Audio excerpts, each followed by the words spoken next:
It always feels bigger and better when college football's headliners come to Arlington, Texas. AT&T Stadium buzzing for a rare season opening SEC Big Town show. It's Florida and Michigan.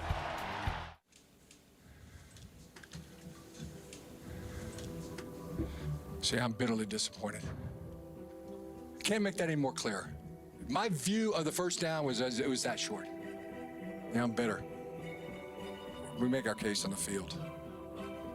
You good? Be under control. Last year, we lost 3 out of our last 4 games. Good. Maybe that'll motivate us to play better, train harder. Run again. Go. Our expectations are really high. You know, it's time to do what we do in football. We're one hell of a team, so take it upon ourselves to go get a win. That's what great teams do. Like a beast in the jungle. Don't do this on a football field. I ain't got nothing to lose. We're heading to Dallas to go beat the heck out of Michigan.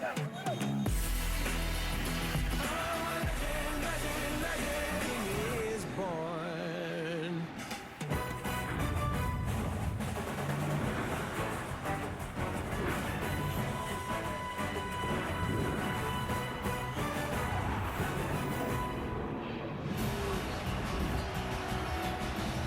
Thrilled you're with us for college football on ABC, presented by Walmart. 11th ranked Michigan, ready to contend again. Number 17, Florida. They feel they have the answers to take a big step forward. And through all the years of these two classic power programs, this is only the 4th time that they've met. As Jim Harbaugh's Wolverines coming off back-to-back 10-win seasons. And the Florida Gators, back-to-back SEC champions. All blue for the hungry Gators. They have won 27 straight season opening games, but a far tougher task than the norm. Michigan showing off a vintage look with a fresh new spin. All maize uniforms. The only other time Michigan has worn them was back in 1928. Here come the Wolverines.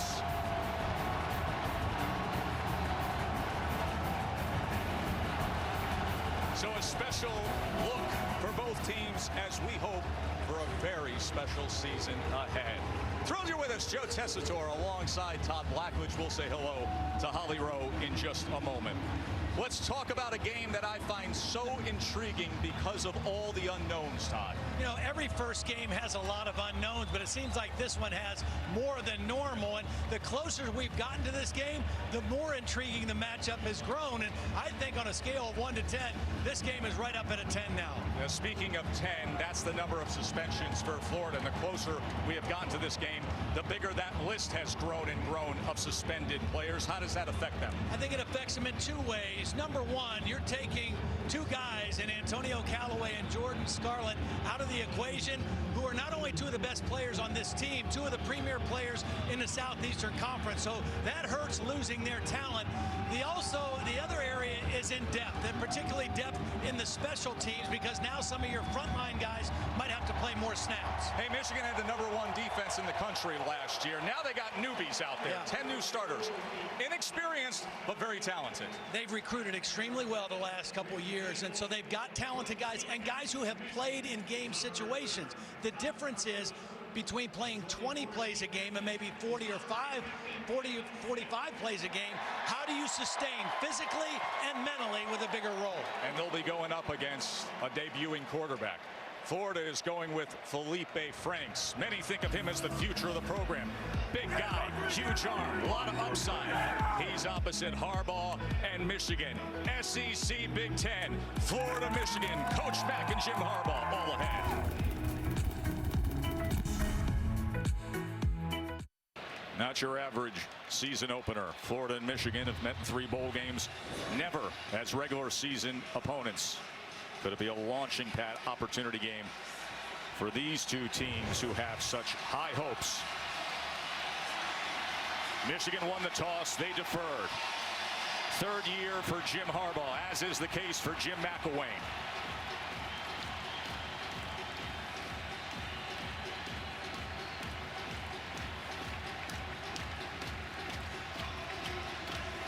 So great to have football back. Leading up to this Florida-Michigan game, there has been a lot of gamesmanship. Now simply comes the game, as James Fogue, a senior from Palo Alto, will get us going.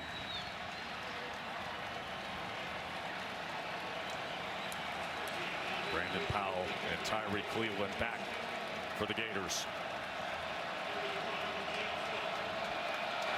Toe meets leather here in Dallas. And Cleveland will take a knee. Let's check in with Holly. Well, Florida had a three-way quarterback battle all fall until Wednesday when they named Felipe Franks as their starter. He's starting his first college football game today. I asked Jim McElwain, will we see all three quarterbacks? He said, I want to do that for the guys, but I also don't want Felipe Franks looking over his shoulder in this game. I did keep a close eye on him, guys. He was loose and having fun in pregame warmups, but just now, before this final opportunity to go out in the field, big deep breaths, shaking his shoulders off. He's definitely feeling a little bit of pressure in his first college start. Yeah, wouldn't be surprised to see a quick, easy throw right out of the gate to settle those nerves a little bit, Holly, for the young quarterback.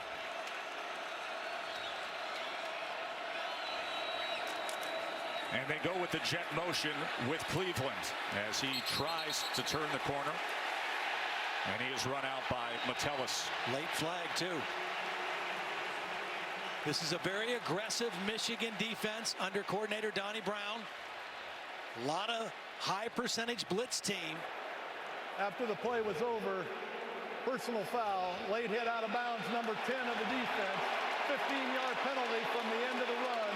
Automatic first down. That's Devin Bush. Devin Bush is one of 11 Michigan players from the state of Florida, and clearly in the white when the hit was made. And just an over-aggressive play by a young man who's going to be an outstanding football player in this Michigan defense. That brings the ball out to the 44 after the penalty, as Florida gives an empty look for Felipe Franks. The previous play is under further review. Brad Van Vark is heading up this Big 12 crew here. I just wonder if they are looking at this to see if there could have been a targeting call on the hit. Let's bring in our rules expert, Bill Lamagnier. Billy, what do you got? He is high. He does get him up in the head area. Once he steps out of bounds, he's a defenseless player.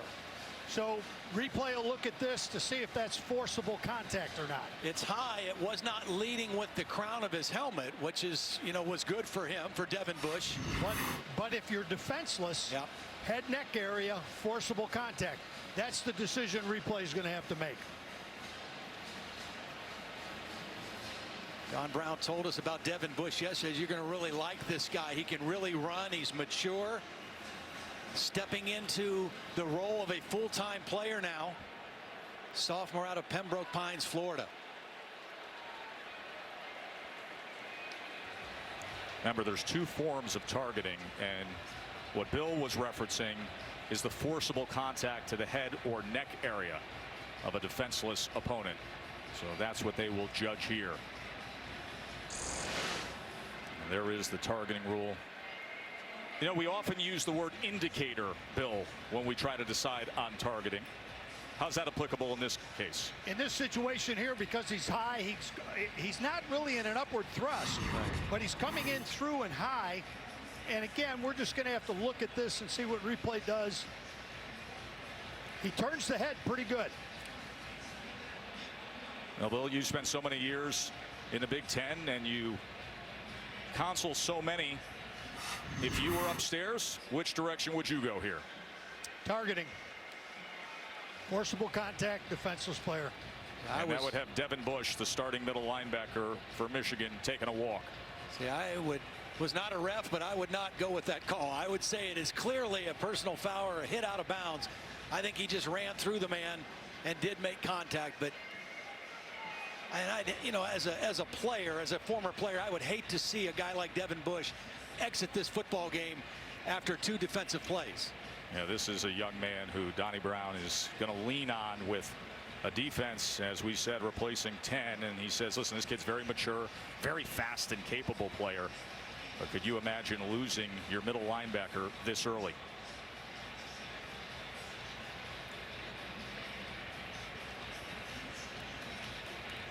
Again, this is one of those situations. I don't know. I think you got to take into account the energy. It's a first game. You're playing on a big stage. The lights are bright in here, and it's the second play of the game. Doesn't mean it's not a foul. I'm not suggesting that.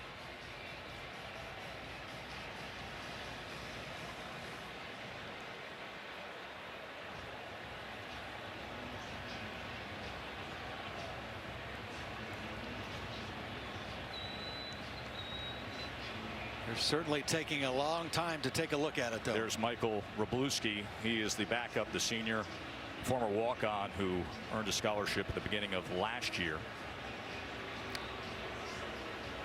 Again, this is a pressure-oriented defense that Michigan plays.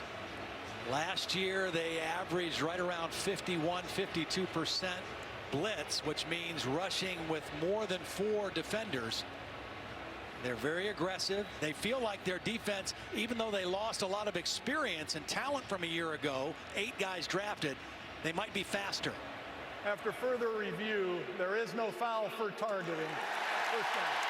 So Devin Bush will remain in as a sigh of relief from defensive coordinator Don Brown and Jim Harbaugh on the first play there. Jet sweep, and Ty Cleveland just a 4-yard run, but it took a while to decide. And Bill, they're probably looking to see, was he a defenseless player or not? Well, once he stepped out of bounds, he did become defenseless. It's a good chance right here after that long delay. Take a shot down the field. Test this young secondary of the Michigan defense. Franks to pass. He is going downfield.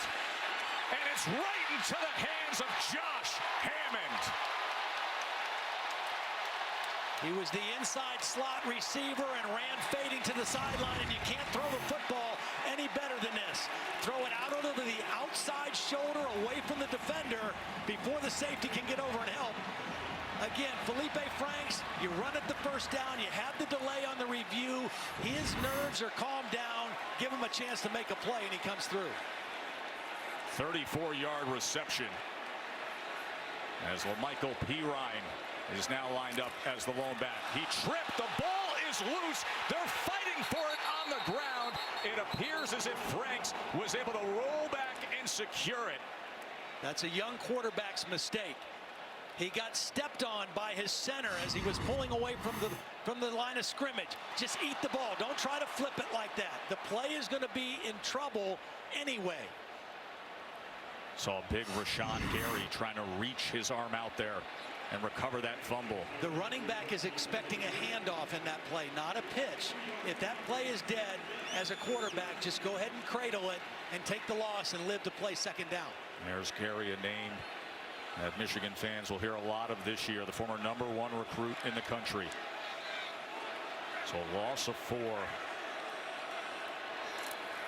And Pirine now going nowhere. Maurice Hurst. It's a little different look for the Michigan defense. It's a 3-man front.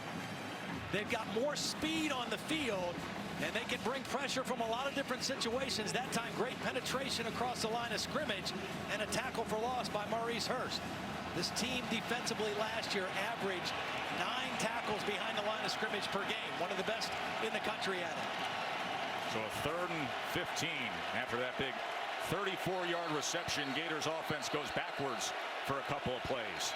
Little confusion. And a timeout being called by Florida. Donnie Brown's defense looking to put up a wall here. Coach McElwain a little upset as he's going to gather his young quarterback. Florida trying to get on the board when we return. Opening drive from Florida, now facing a 3rd and 15 after the timeout. Well, if you're Felipe Franks, you want to be smart. You're already in field goal range with the kind of kicker you have. Be smart in your decision making. Looks like Martez Ivy, the left tackle.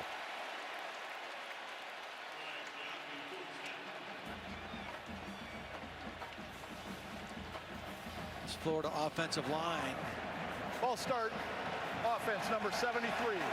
5-yard penalty, third down. They feel like it could be their best that they've had since Jim McElwain's been the head coach. Last year they gave up 28 sacks, which ranks 71st. The year before that, 45 sacks. So they have steadily improved, and I think this year could be their best season. So now a 3rd and 20.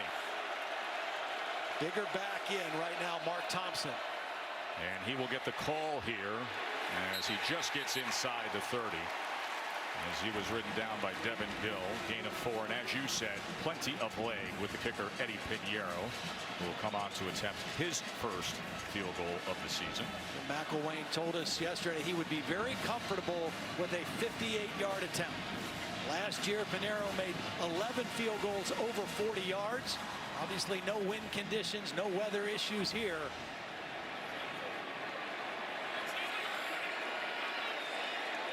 .46-yard attempt for Pinheiro, who's made 11 field goals over 40 yards a year ago. And the Gators come right down and put 3 on the board to get the day started. Felipe Franks making his debut, had the 34-yard connection.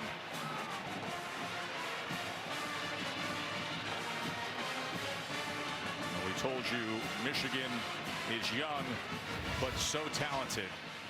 11 were drafted off to the NFL. These were the starters we saw a year ago making the way to the Orange Bowl. Those are the guys who remained. 5. Fewest of any FBS school. 4 on offense, 1 on defense, Todd. Yeah, really got hit the hardest on defense. I mean, it's so rare. We even asked Don Brown, have you ever coached a team where you had 10 guys graduate and move on at the same time? And he said, no, never before.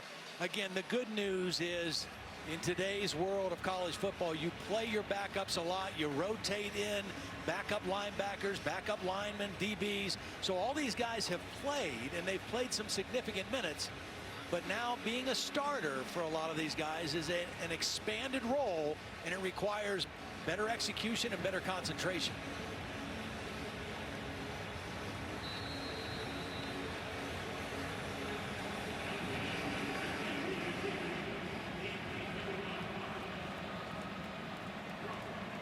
Pinheiro just hit the 46-yarder, was also #1 nationally in kickoff average last year. And right on cue, it bounces right out the back of the end zone. So here is Wilton Spate. Big guy at 6'6", 240. He's from Richmond, Virginia. He's got good pedigree. Grandfather Bobby was an All-American basketball player at NC State. And he really conditioned himself well and was disciplined this offseason, losing 23 pounds. Yeah, went on a real clean eating diet. Kind of like the way he described it. Said, I only ate animals and stuff that grew in the ground. I like that. He said anything that was breathing, nothing that was packaged. Chris Evans tackled for a loss against that Florida defense. That was David Reese. Well, we just saw Chris Evans. He averaged 7 yards a carry last year. His left tackle, Mason Cole, has started 38 consecutive games. David Reese should be very productive. And they have to replace a lot of defensive back talent. But Duke Dawson could be the next great one. #7, the senior.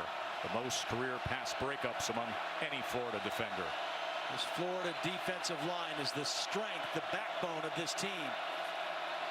Spate's first pass attempt of the year as he goes underneath to Crawford and taken down just 2 yards beyond the original line of scrimmage. Another tackle for Reese. It's a very fast and athletic defense. We talked about Michigan losing guys and having 8 defenders drafted. This Florida defense had 7 guys drafted off of their team. Randy Shannon, offensive coordinator this year. He was an assistant before Jeff Collins moved on to take over the head job at Temple. Randy Shannon has been a long-time coach. 3 national championships as a player and coach at Miami. 3rd and 8. Spate trying to extend the play. Now tucking, running, diving. And it'll depend on a spot, and I think they're going to give it it to him. Yeah, he That'll be dove. a Michigan first down. Great effort by Spain. The combination of a big body and a long torso plus the dive at the end. A good decision by Spate. You can't hold the ball very long against this Florida defensive front. Good coverage downfield and an excellent effort by Wilton Spate. The bigger back, Ty Isaac, now checks in. As they give to Khalid Hill, 265-pounder. Not finding much against that talented Florida front. Came on a slant that time. Again, it's a very active, athletic front. We'll see 8 guys. They've got a bunch of young guys behind this starting front four that they want to get 25 to 30 plays between the combination of them to keep this first group fresh because they are talented. Offset eye, Crawford in motion on 2nd and 9. Play action, Spate, downfield he goes. And waiting for it, unable to come up with it was Crawford, but the flag comes in as he was draped by Florida defenders.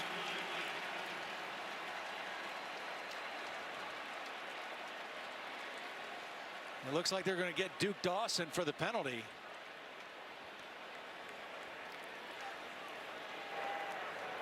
Pass interference. Defense number 23. 15 yards from the previous spot. Automatic first down. Actually, it wasn't Dawson. It was the safety who was helping. Dawson was actually in pretty good shape, and the safety who was trying to help just kind of reached out. Chauncey Gardner. Wasn't a lot of contact, but it drew the flag.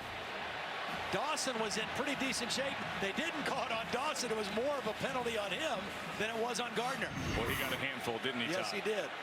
Easy to see on that yellow jersey, too. So first down just beyond midfield.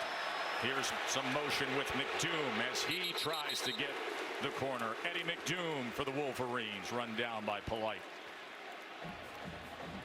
One of the ways you take advantage of a fast defense is you do some misdirection, screens, misdirection, that time a reverse, just to get them running one way and come back the other way. Give them a little something different to think about.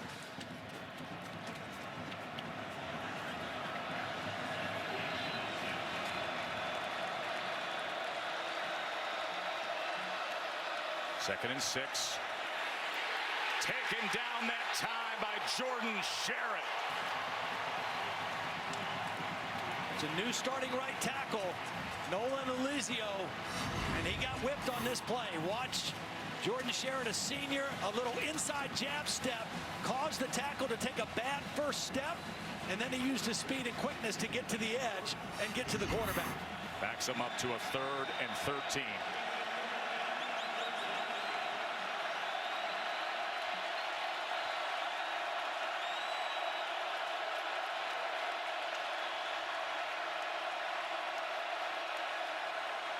And they're going to keep it on the ground on 3rd and 13 and come up with it. How about Ty Isaac? Florida definitely thinking pass all the way. Nice job blocking on the inside. Watch the pull of the right guard. Uwenyu is going to come in here. They block down on the left side. They pull the guard. And there's this open area. Florida thinking pass. They only rushed 4, and an excellent play call that time by Tim Drevno for the first down. Mason Cole, the left tackle, was 10 yards downfield looking for work. 36-yard run by Isaac. Play action now. Spate. And that was beyond McDoom.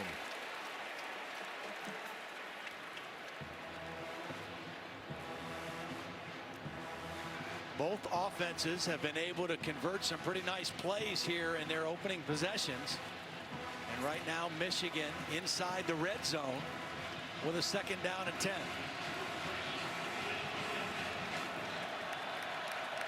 Tariq Black, the young freshman wide receiver that they are really high on down here.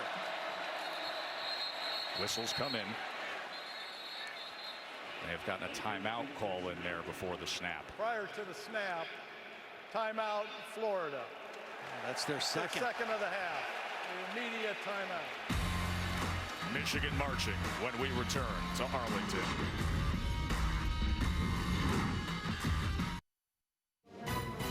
College football on ABC is presented by Walmart.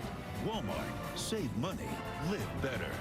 And in part by Chick-fil-A. Start game day strong with the new breakfast hash brown scramble bowl. Big pep rally for the Florida Gators in Dallas last night. Coach Spurrier was there. Emmitt Smith was there. Whole lot of history in that room. You know, Florida hasn't played a Big Ten team in a regular season game in 50 years. That brings out some of the greats. Of course, this guy was a great right here. A couple of true freshmen on the field right now for Florida at some critical spots in that secondary. Evans trying to slither his way, and he is able to get close to the 10-yard line. That time, Elizio, that right tackle, got a nice block. You know, run blocking is typically easier or comes faster for a new lineman or a young lineman than pass blocking. That time he got into his man, got a good drive, and opened up a nice hole. 10th play of the drive. Now a 3rd and 4 for the Wolverines. Randy Shannon would prefer to only rush 4 and create pressure without blitzing. That's his MO.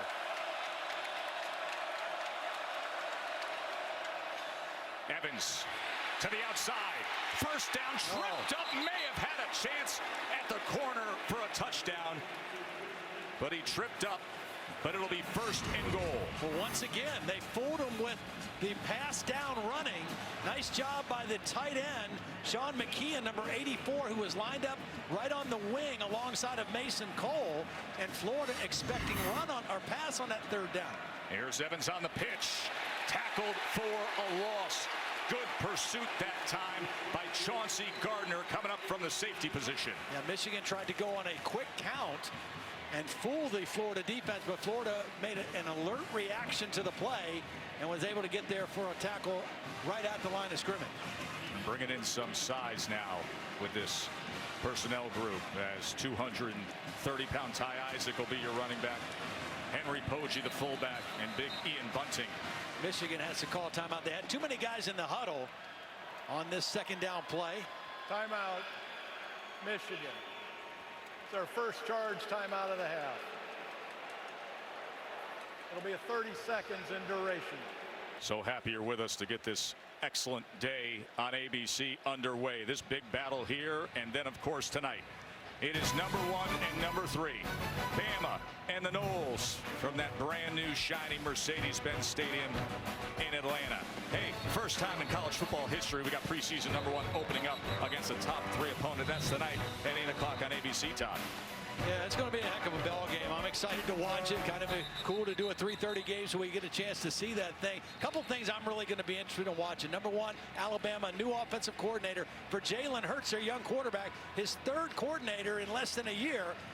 Florida State, Derwin James, the return of a healthy Derwin James. How will they utilize him, move him over the field? And then which offensive line has the best BBPI? What in the world is that? Big Boy Pants Index. We're going to have to get into that a little later on. Where's their Big Boy Pants tonight? 2nd and goal after the tackle for loss. Ty Isaac, space up the middle. Can he muscle his way? Trying to get some help from the line, but they're going to mark it with forward progress to the 2-yard line. New center, Patrick Kugler, a 5th-year senior, making his first start. He's a smart guy. He's waited his turn. His brother was a center at Purdue, and he got an outstanding block on that play right at the point of attack. 6-minute long drive. Isaac struggling to get back to the line of scrimmage. As coming in was Voshon Joseph. Voshon Joseph's helmet came off. He'll have to leave the field for a play. He's a real hitter. He's a little stronger against the run than he is against the pass, but he's going to have to come out on this play. Please set the play clock to 40 seconds. 40 seconds. I don't see a kicker trotting out there, Blackledge. Nope. Well, you're taking a chance here that you can score, and if you don't, you put your defense out there with a whole lot of field behind them. 4th and goal. 14th play of this drive. Rub play. Spate in trouble to the end zone. Caught for a touchdown. Kokea Crawford. Roll the dice. Cash in. Flag is down on the far side. The 3-yard line. Crawford was not the intended target. The intended target was Khalid Hill on the rub play. Crawford was part of that action to set a screen for Khalid Hill, and then just kind of fell off of that into the end zone. They might call offensive pass interference. Ineligible receiver downfield. Number 80 of the offense was covered up and therefore ineligible. That'll be a 5-yard penalty. Replay 4th down. So he's ineligible by formation. He came out of the backfield and then released. Here he is right here. Khalid Hill, he was the intended receiver. I don't quite get that one. We'll have to get Bill to explain that one coming out of the backfield. So Nordine comes in for his first field goal attempt of his career and makes it. Well, he's obviously not covered. He's running in motion in the backfield. We'll talk with Bill Lamagna about that in a moment. 3-3 game. We'll go back to that penalty. First of all, I think this guy was misidentified. They called the penalty on Khalid Hill. The penalty was really called on Kokea Crawford, but for not stepping off the line of scrimmage. But he steps back, and he's checking to make sure he's clean. But they said that he was covered up by the outside receiver, Tarek Black. I think he stepped off the line of scrimmage, and it was a legal play or a legal formation and a touchdown taken off the board for Michigan. But the confusion started, I think, with a misidentification of who the penalty was called on. And I'm not so sure he wasn't off the line of scrimmage. Which is the second time they've mis-ID'd on a penalty here, as Fogue will kick off after Quinn Nordine hit the field goal to tie this game up. Bill Lamagna, from your vantage point, did it appear he had stepped off enough off the line of scrimmage or no? First of all, you're right. They misidentified 80. Yeah. And then number 1 did step back. You've got to give that man a little benefit of the doubt. That's too technical of a call, in my opinion. Well, and also the fact that Crawford understands it, that he looks, takes a step back to make himself an eligible receiver. Exactly, his intent is telling you that I am to be an eligible receiver. Good job by Bill Lamagna. Glad to have our rules expert back for another year. Joe Tessitore, Todd Blackledge, Holly Rowe with you here in Arlington, Texas. Felipe Franks, his college debut, much heralded quarterback for the Gators. As he feels the pressure that time of Khalid Hudson. Again, that 3-man front that Michigan has been experimenting with and working on this offseason. It gets more speed on the field. Khalid Hudson, number 7, is the guy who has inherited that Viper position. It was manned so ably by Jabril Peppers last year, who's now a member of the Cleveland Browns. Of course, the do-it-all Heisman finalist also will be missed in the return game for Michigan. Here's a receiver screen now as Cleveland tried to work his way upfield and was met by Rashawn Gary, gain of 2. These are both very fast defensive football teams. And that's not just defensive backs that can run. It's linebackers and defensive linemen who can pick them up, put them down, and run sideline to sideline. You are not going to gain a lot of yards running sideways against either one of these defensive football teams. 3rd and 8 now. Bigger back Mark Thompson comes in, most likely to provide some pass protection for the young Felipe Franks. 3rd and 8. Franks in trouble and taken down by Devin Bush and company. As Donnie Brown's defense, they love to get after it and send. Well, you put the bigger back in to try to have a better blocker.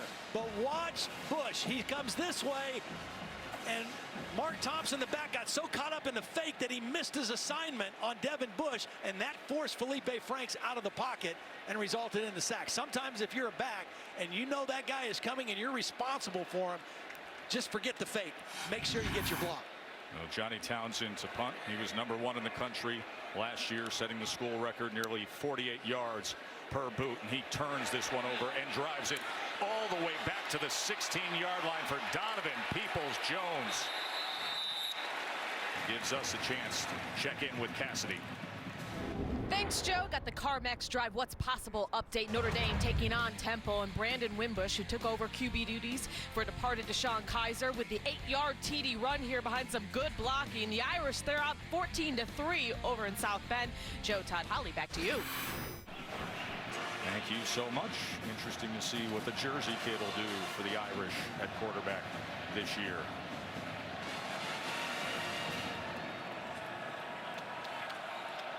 Such an intriguing matchup here in Texas. High formation, play action off of it. Spate, come back, and the freshman couldn't hold on. That was Tariq Black, who couldn't get a hold of it. Yeah, good call, good throw. Just was not able to execute the end of the catch. The ball was a little bit high, but that's a catch Tariq Black has to make. He's thinking about running after the catch before he makes the catch. And if you don't catch it on the first time, it's kind of hard to get it on the second time with a defense this aggressive as Florida.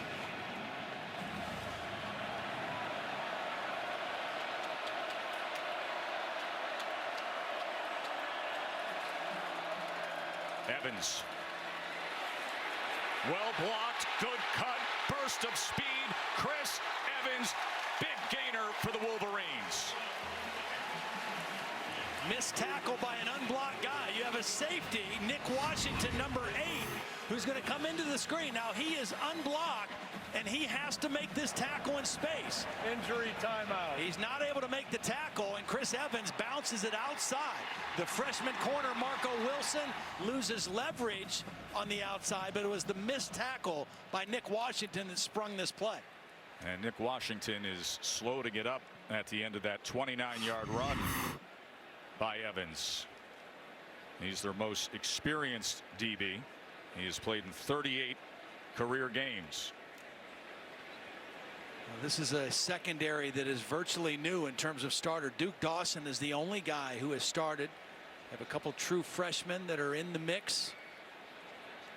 Nick Washington has played a lot of football.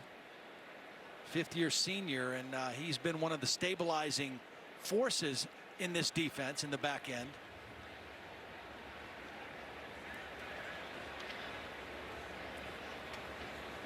Looks like he might have got some kind of a stinger, Joe, coming up to make that tackle on Chris Evans.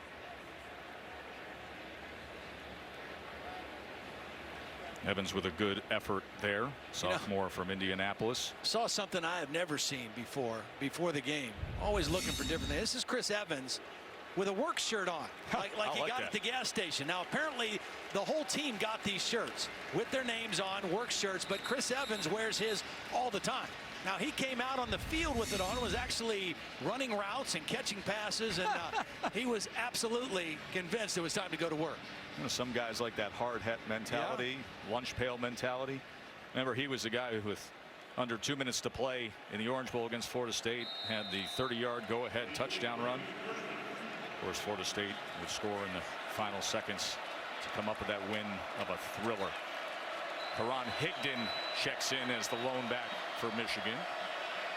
After that 29-yard run, Spate is going to have plenty of time to set up here and go downfield. Tariq Black waiting. Touchdown for the Super Frosh. Tariq Black, score it. Well, this is a case of a veteran coach.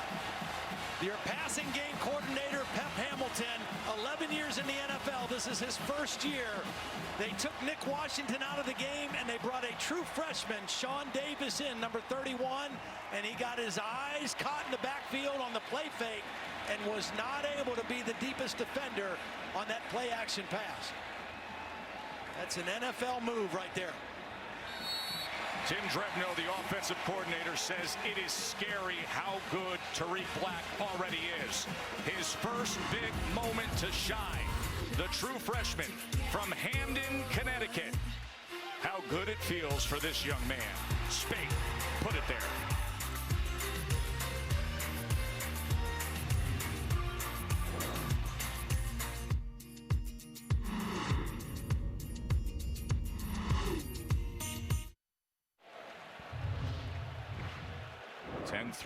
Michigan on top of Florida after the touchdown pass. Spate to Black.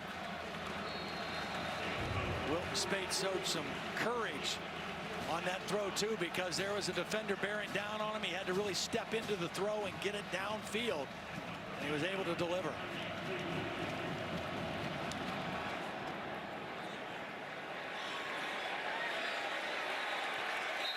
We've got you covered, brought to you by Jiffy Lube.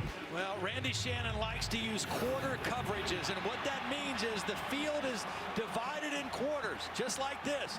And so whoever shows up in your quarter, and in this case, the freshman safety, Sean Davis, loses track of somebody coming into his area. Tariq Black started out of his quarter, but finished in his quarter.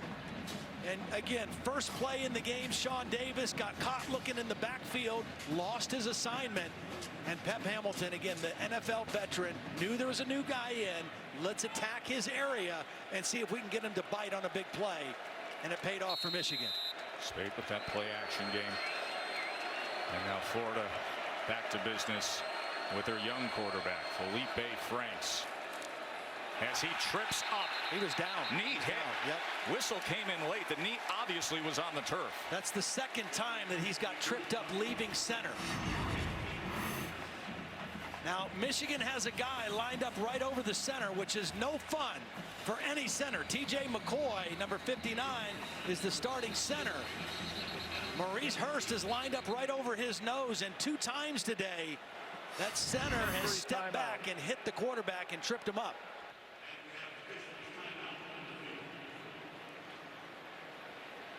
There's an injury timeout all the way back at the 35-yard line as David Long, defensive back for Michigan, is pointing to his leg. So the medical staff tending to Long, sophomore from LA. Let's go to the field to Holly. Well, guys, the last series that Florida was on the field and that sack of Felipe Franks, David Long pulled something. He kept wincing, grabbing his kind of upper thigh, quad area. I think this is an injury that happened a few plays ago, and he may have just aggravated. I'll keep you updated. And he's one of the 3 cornerbacks who will be in the rotation today. Yeah. Of course, they're replacing Jordan Lewis. We weren't sure if he was going to start, if Brandon Watson, number 28, was going to start. It was kind of a game-time decision. David Long actually got the starting nod, and so now we'll see Brandon Watson, a senior out of Wilmington, Delaware, in there at the other corner spot. There is Watson. It's at least 2nd and 17 after the miscue with Franks getting tripped up.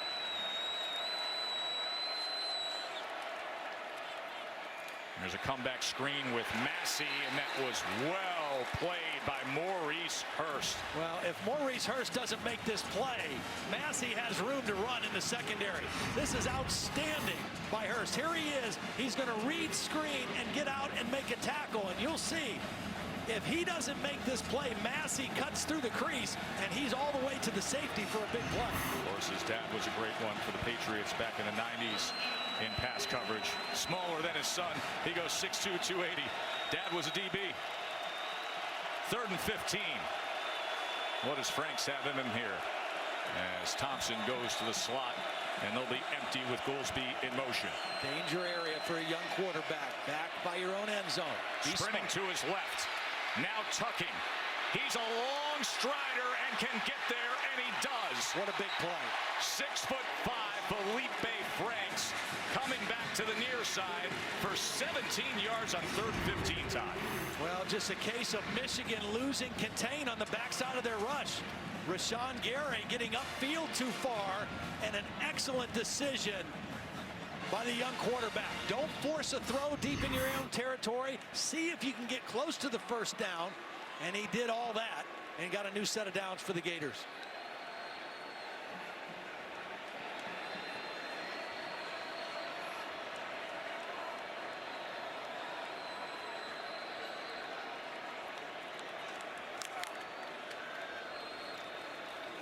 Here's P. Ryan testing that right side.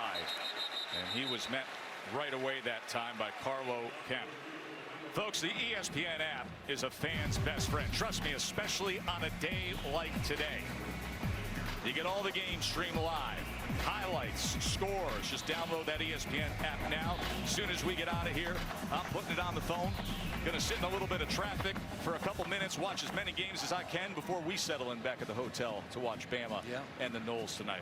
So looking forward to that. That's the way to go on a day like today. Download that app. This is an important down right here for Florida. Their third down yardage needed has been too long to be consistent offensively against this defense. Big play on second. 2nd and 8, and cut down that time by Lavert Hill was P. Ryan. Fine defensive play by the sophomore from Detroit. Oh, this is a fun one bubbling up here in Dallas. They traded field goals, and then Tariq Black hauled in the 46-yarder from Wilton State. College football presented by Walmart will continue after this message and a word from our ABC stations.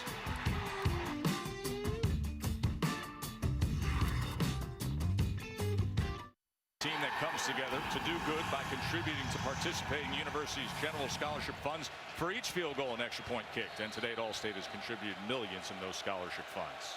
Florida is 1 for 3 on third down. The problem is their average yard needed has been 13 yards. That is playing uphill. 3rd and 9 to start the second quarter. And that was beyond Swain. And David Long, who walked off the field pointing to his leg earlier, was back in coverage there. Good coverage. That was good protection. It was a good route, but better coverage by David Long, forcing the punt situation. DPJ, one of the highly touted freshmen, part of this youth movement at Michigan, back to return the Johnny Townsend punt. Townsend already named the first team All-America by so many organizations this year. And this is exactly why inside the 10. But Peoples-Jones somehow making the most of it out past the 25-yard line. As it was Townsend getting all the way down there on coverage. Holly. Well, guys, I know that we're sick of reading about it. I can only imagine how sick the defense on Michigan is reading about that they have 10 starters not playing in this game this season. The guys who do return got really sick of hearing about it. And Greg Madison, their defensive line coach, who actually won a national championship for Florida, now coaching at Michigan, said to me, Holly, everybody's so focused on the starters. We have a lot of guys back who played a lot for us. Our guys are experienced. They may not be starters, but they're experienced, and that 3 and out just shows you how much. Sure did, Holly. Of course, 8 defensive players taken in the NFL draft last year.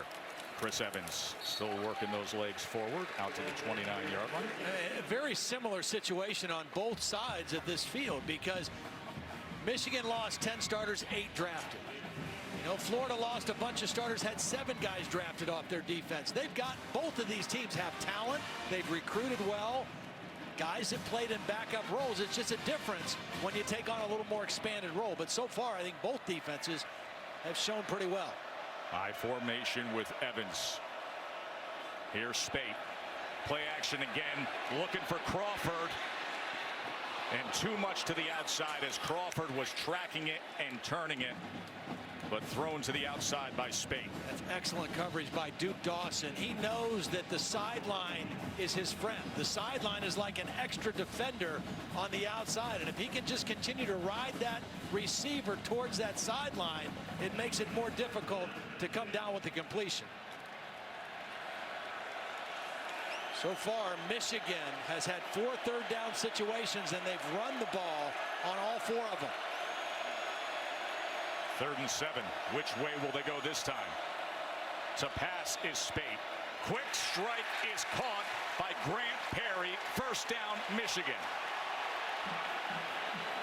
Flag is down now at the 39. We'll check on that. He's working on the freshman cornerback, Marco Wilson. Good execution and good timing that time by Wilton Spate. After the play was over, unsportsmanlike conduct, number 88 of the offense. That'll be a 15-yard penalty. It'll still be a first down. That's number 88's first unsportsmanlike of the game. Billy spun the football. He spun the football at the end of the play. Yeah, no question about it. That's an unsportsmanlike conduct penalty. He just drops the ball, but when he gets up here, he takes and spins it back. Yeah, just don't need to do that. I mean, it's a great play, good route, good conversion on third down. Now you've hurt your team. Now you've made it, instead of a conversion, you're back. It's still first down, but you're backed up. So backed up, first down, only a gain of 1 there by Isaac. You know, Grant Perry was suspended, missed the Orange Bowl much of the offseason, then reinstated last month. 2 misdemeanor criminal sexual conduct charges were dropped. Pled guilty to resisting arrest and assault. That's the reason that went the way it did. So this is a young man who has tried to work his way back. And wrapped up that time right at the line by Kylan Johnson. Johnson missed most of camp with a hamstring issue, Todd. Yeah, they were hoping to get maybe 20-25 plays out of him this year or this game. He was one of those guys that, with all the injuries to their defense last year, stepped up and really played well. He's from right here in Dallas, Texas, was a quarterback at Skyline High School. So a big opportunity for him to play in front of the home crowd. 3rd and 9 now. Spate downfield and intercepted by Duke Dawson. What a cut he makes inside the 10. Pick 6. How do you do?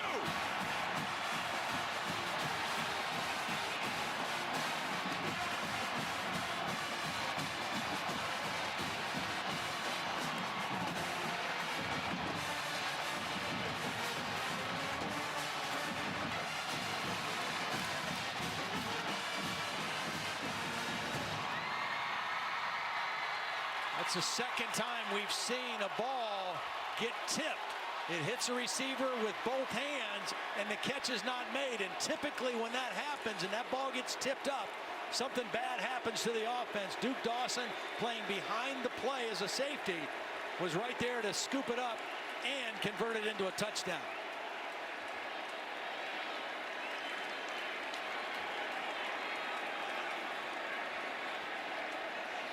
Kekoa Crawford was the intended receiver. Got both hands on it. The touchdown is under further review. They want to review whether he stepped out first. Watch, this is a pretty good throw. The protection is going to be good. 3rd down. Spate steps into his throw. It's a little high, but you get both hands on it. That ball either has to be caught or go down in front of you. When it goes behind you, bad things happen. Now the review. Did he get into the end zone? I think so. I don't think he, hard to tell from that angle if he stepped out first before the ball crossed the plane. I think he crossed inside of the pylon. Well, our progressive pylon cam giving you just a great look there at the end of Dawson's 48-yard interception return. Ruling on the field is a touchdown. Billy? If he was an airborne player. After further review, the ruling of a touchdown is confirmed. If he was an airborne player, he'd have to get the ball over or inside. But because he was striding, he gets the goal line extended. So they were just looking to see inside, outside, over the pylon. That was classic tip drill 101. Off the hands of Crawford into the arms of Duke Dawson. As Eddie Pinheiro ties up this game. Boy, it was interesting in the lead up with all the gamesmanship. But how about the game itself? We got a dandy here in North Texas. Tied up 10 apiece. Don't go anywhere.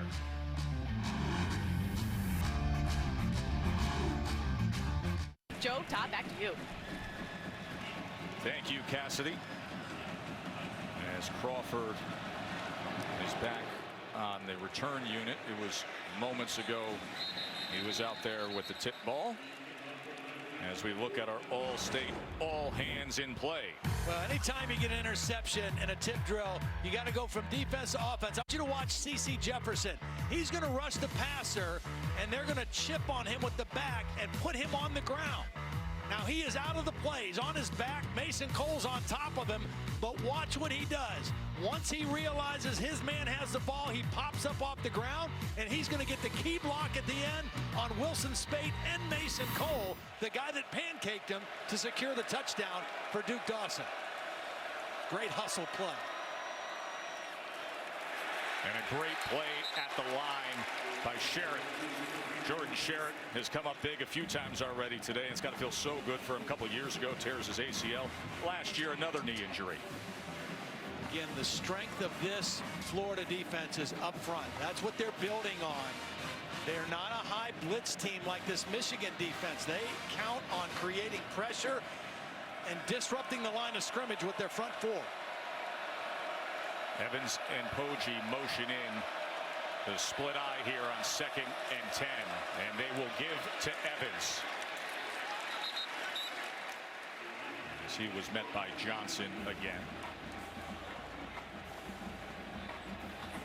Right now you have a couple backups in.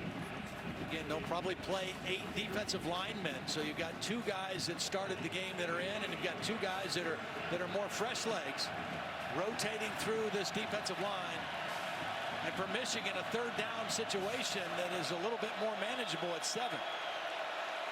Saw Speight just talk to Grant Perry, number 88, as he stacked to the top of your screen with the freshman Black on 3rd and 7. Speight looking that way. Overthrown and picked off again. This is C.J. Henderson. Back-to-back interception return touchdowns for the Gators.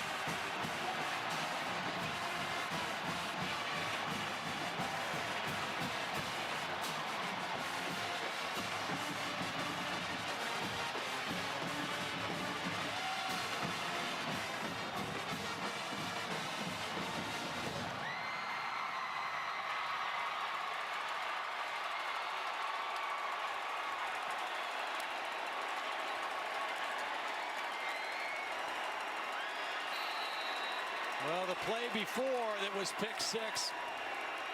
More on the receiver. Hit him in both hands. This one was all on Wilton Speight. The ball was clearly overthrown.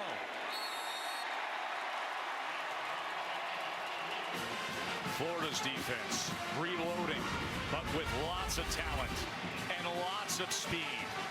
Like this guy, C.J.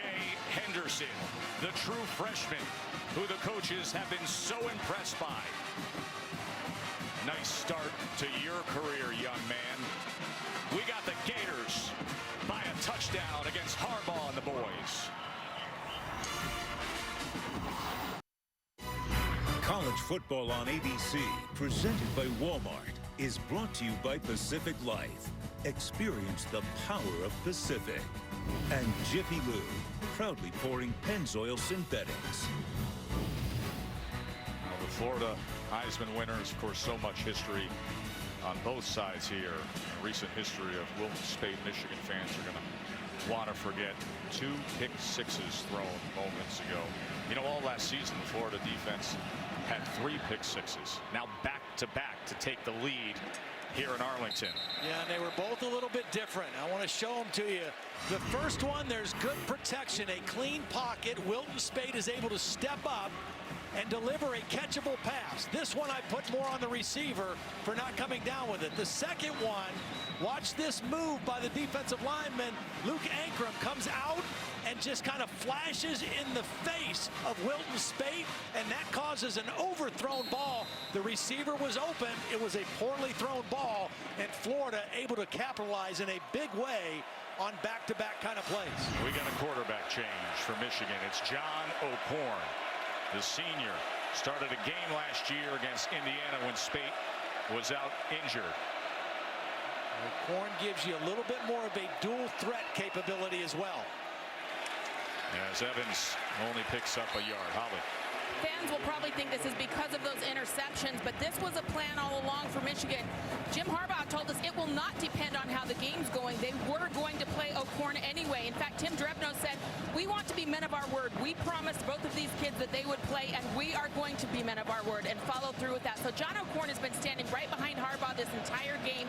He's been ready to go in at a moment's notice. This happens to be the moment after those interceptions. Yeah, but you know what, Holly? I don't like the decision of when to do that. I totally get playing him, but not right after that. Well, behind that jumbo stack, not much there for Chris Evans. So it'll be third down that John O'Korn now faces. And the only reason I say that is because now you've put Wilton Speight, who's already a little bit shaky confidence-wise after those plays. Now you send him a message by putting him on the bench. I get that you want to play John O'Korn, but is that, what message are you sending to the guy you started the game with and the guy who started 12 out of 13 games for you a year ago? 3rd and 9 for O'Korn, fresh into the game. Sprint, delay, handoff, nothing doing at all. C.C. Jefferson on top of it. See, this is a Florida defense that says, you know what? We don't have to blitz the quarterback. Our front four can control the line of scrimmage. That's what Randy Shannon is betting on with this defense. And so far in the first half, they've been able to do that. Wilton Speight had the long touchdown play where the free safety, the freshman, got out of position. But for the most part, Florida has controlled the line of scrimmage. Will Hart onto punt. And it is blocked. Florida got after it. The ball is bouncing just beyond the 35-yard line. That looked like DeAndre Goolsby coming in there. Or no, it was Stevens.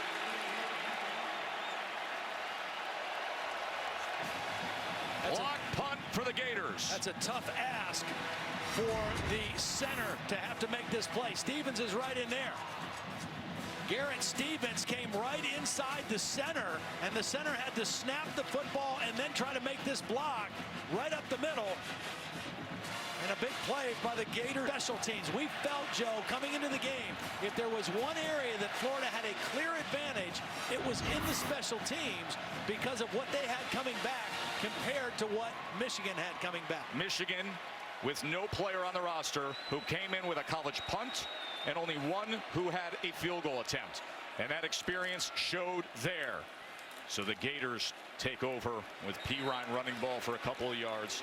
Officially, it'll go down as a 12-yard punt as it did advance past the line of scrimmage. Stevens came up big there. This is a critical time for the Michigan defense right now. Short field, quick change after the block punt. Ball game is still very much in hand. I mean, it's still very close, but you got to get a stop here if you're the Michigan defense. 2nd and 8. Franks with time, settling in on the hitch was Powell out of the slot there. It'll be 3rd down and about 2.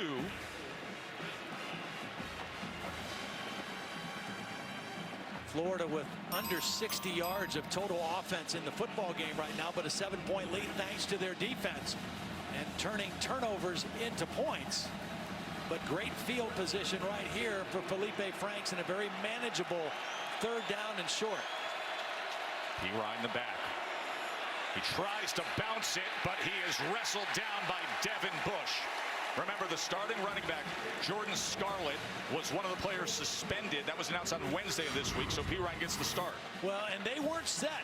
Florida tried to go on a quick count. There was some confusion. Not everybody was in their stance, but it didn't matter because Devin Bush read the play. He was ready, and he made the play all by himself. Big-time stop on 3rd down. So now Eddie Pinheiro will come in. 47-yard attempt for the guy who many think has the most leg talent in all of college football. And he was off to the left. He's got plenty of leg, but that time not the accuracy. So the block punt doesn't harm Michigan. It still stands at 17-10. Pinheiro, the miss.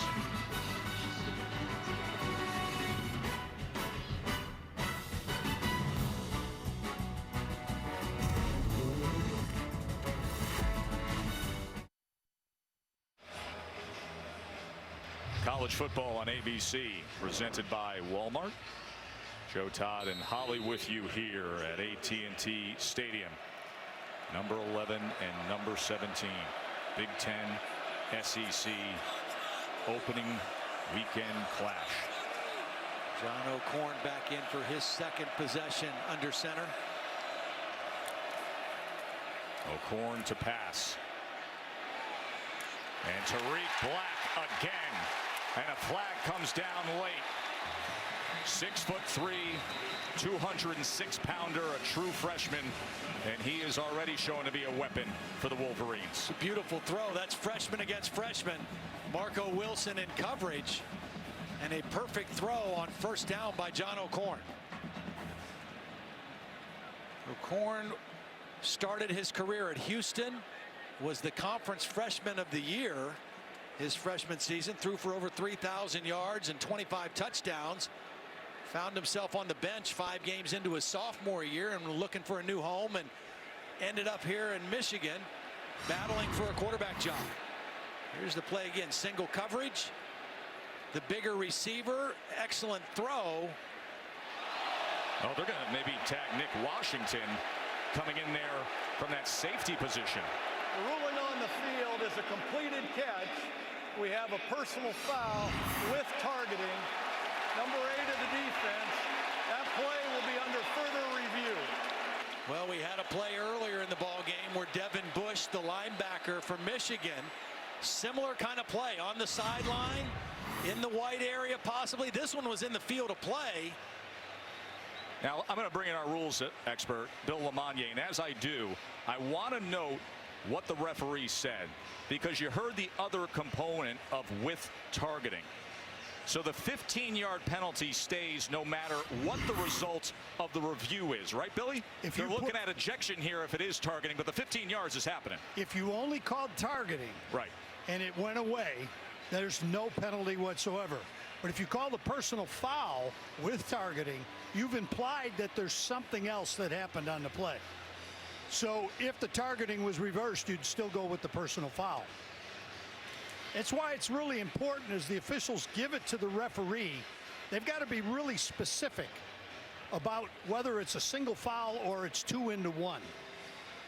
All right, so Bill, we obviously had contact to the head. What indicator, where are we here and going down the checklist for them to say that was targeting? My personal feeling on this is not forcible contact, though his head moves. Not much different than the other one we have. Ruling on the field was targeting. There is no foul for targeting. It'll be a first down.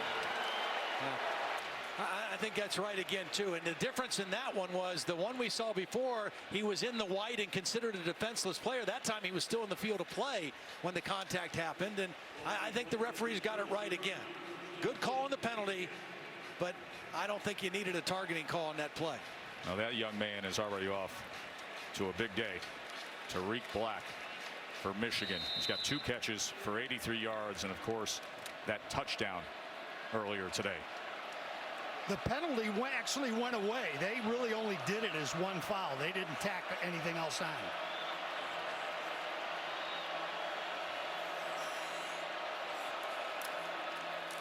Here's Evans. As he was cut down for a moment there by Polite in the backfield, or else he would have had something. Back to John O'Corn at quarterback. Came to Michigan, got beat out last year by Wilton Spate. He's originally from State College, Pennsylvania, ironically, and then moved to Fort Lauderdale and went to St. Thomas Aquinas High School. So he's one of those 11 guys on this Michigan team that played his high school ball in Florida. Of course, there are players all over college football with starring roles from St. Thomas Aquinas. That is a factory of prospects. 2nd and 9. O'Corn ran right into the midst of C.C. Jefferson. You know, one of the things he's tried to improve on as a quarterback this year is staying in the pocket and giving it time for a play to develop, not being in a hurry to leave. This is a case where he probably could have left before this happened. I applaud him for wanting to let the play develop and stay in the pocket, but at a certain point that clock's got to go off and you got to get upfield and try to gain as much positive yardage as you can. 3rd and 13.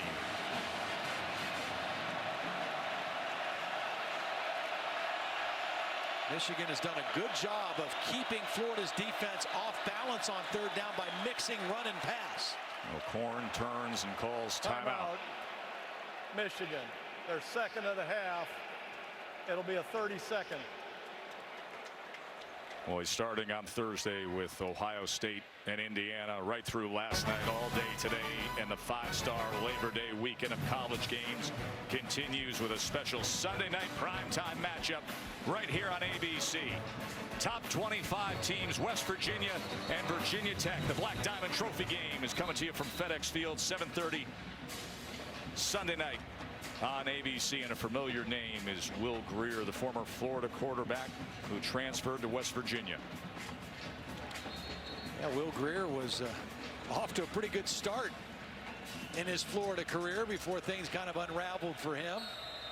Just the quarterback instability at Florida since Tim Tebow left has been just a major issue for the Gators. They're hoping to correct that now, as they have turned the keys over to the first-year player Felipe Franks. Meanwhile, the new quarterback in the game for Michigan is John O'Corn, and facing a 3rd and 13. Pressured, stepped up, and goes down. Ja'Kai Polite. So fast off the edge. See, again, it's a 4-man rush. It's not a blitz. It's a 4-man rush. Here's Polite right here working on the tackle and just able to get his hand around the ankle on that speed rush and trip up John O'Corn. Probably wouldn't have made the 1st down, but he would have gained a few more yards than he did. With Nordine in for the long attempt. That's a 55-yard attempt. Now keep in mind, watch number 15, the holder. He's a former quarterback. Could be a fake, but he's going to kick away. It's accurate. Is it long enough? Wow! Big moment for Nordine. His first college game, strong leg, and shows it.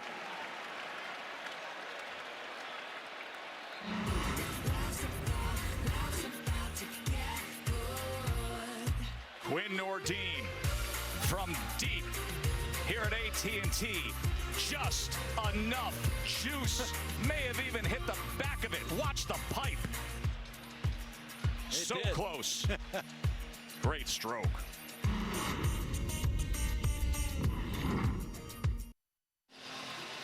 Taco Bell, proud partner of the college football playoff. And we're always on the lookout for the Taco Bell student sections and passionate fans like these that we see all season long. This has been like a bowl atmosphere all week long here in North Texas. These two great power programs on the marquee here at AT&T. Massey hesitates, then chooses to take it out. And it'll cost them some. Barely getting out to the 15 as Franks goes back out onto the field. You know, since Tebow, the last 10 seasons, you look at the numbers, all the quarterbacks, the list of names that has come after Timmy. And then you think about the lack of productivity from those championship years with Tebow to the 9 starters since time. Well, I think some of that is attributed. You miss on a guy here or there recruiting that you think is going to be the next guy. You have injuries, you have different things, but the bottom line is that it's just been a problem area for them. Now, I think they're ready to turn the corner. I really do. I think they have more talent in place this year. We're seeing some of it here. As waiting for it was Cleveland coming back to the ball as Franks completes it downfield. But it's startling to look at those numbers. When Tebow was there, 44 touchdowns a year. Since then, they average about 17 a year, and double the amount of interceptions per year. Yeah, it's just, I mean, obviously he was a great player, one of the greatest college quarterbacks that ever played. And he played for the same offensive coordinator his entire time. And I think that's why this team has a chance to turn the corner, because Doug Nussmeier, this is his 3rd year. They haven't had the same coordinator for 3 consecutive years since Dan Mullen in 2005 through 2008 with Tebow. Thompson unable to stretch it out and driven back by many, including Bush and Hudson. crowd the line of scrimmage, get more guys up there than the Florida team can block, and then you see the speed. Again, this is a team, a defensive football team in Michigan that can really run. Saw a shot of Nuss there. Of course, the former Michigan OC under Brady Hoke back in 2014. That was Hoke's final season up at Ann Arbor. And before that, he was at Alabama with Nick Saban. Malik Davis now the running back on 2nd and 11. As they give a pistol look with Felipe Franks here. And Davis, he is a quick one. Nearly got loose past midfield. The freshman from Tampa Jesuit. Nice run that time. Good north-south run. Again, when you play against a team that can run like this on defense, you can't run side to side. You're not going to gain yards. You've got to get north and south as quickly as you can. Nice job by the freshman Davis that time. We've already seen 2 quarterbacks from Michigan. I think we're going to see Malik Zaire at some point in this game for Florida if they get in the red zone as a change of pace guy. We haven't seen him yet, but I think we'll see him before the day is done. There is the transfer from Notre Dame. At one point in his career, the heralded starting quarterback of the Irish. Thompson bounces it back, and here he goes. Flag is down at midfield as Thompson for now celebrates. I think they're going to get Fred Johnson, the right guard, with a hold. They will take a slow walk back in realizing what's behind them. Offense, number 59. A 10-yard penalty from the previous spot. Replay 3rd down. That'll wipe out a 47-yard touchdown run. Well, they got the center. They could have gotten the right guard, Fred Johnson. I think both of them held on the play. Right in here, the center, T.J. McCoy, is the guy who identified. 74 got away with a hold as well. Nice hard run by Mark Thompson, bouncing it out and staying on his feet, but all for naught. There's big T.J. McCoy. Had a scary moment this offseason. He was riding a scooter on campus, was hit by a drunk driver, got injured his neck and back, but fortunately since then hasn't missed any time. Here's that situation again as a young quarterback. Be smart. You got a great punter. You got a 4-point lead. There's 2 minutes left in the half. Don't do anything dumb. 3rd and 13, downfield he goes, and batted away at the last moment by Brandon Watson. As he was looking for Freddie Swain was Felipe Franks. You know, when you're playing man coverage, bump coverage, if you take time to look back and find the quarterback or find the ball, you're going to get beat. You read the other guy's eyes. When he looks, you look. When his hands go for the ball, you bring your hands up. This is well played. Excellent job by Brandon Watson at the corner position.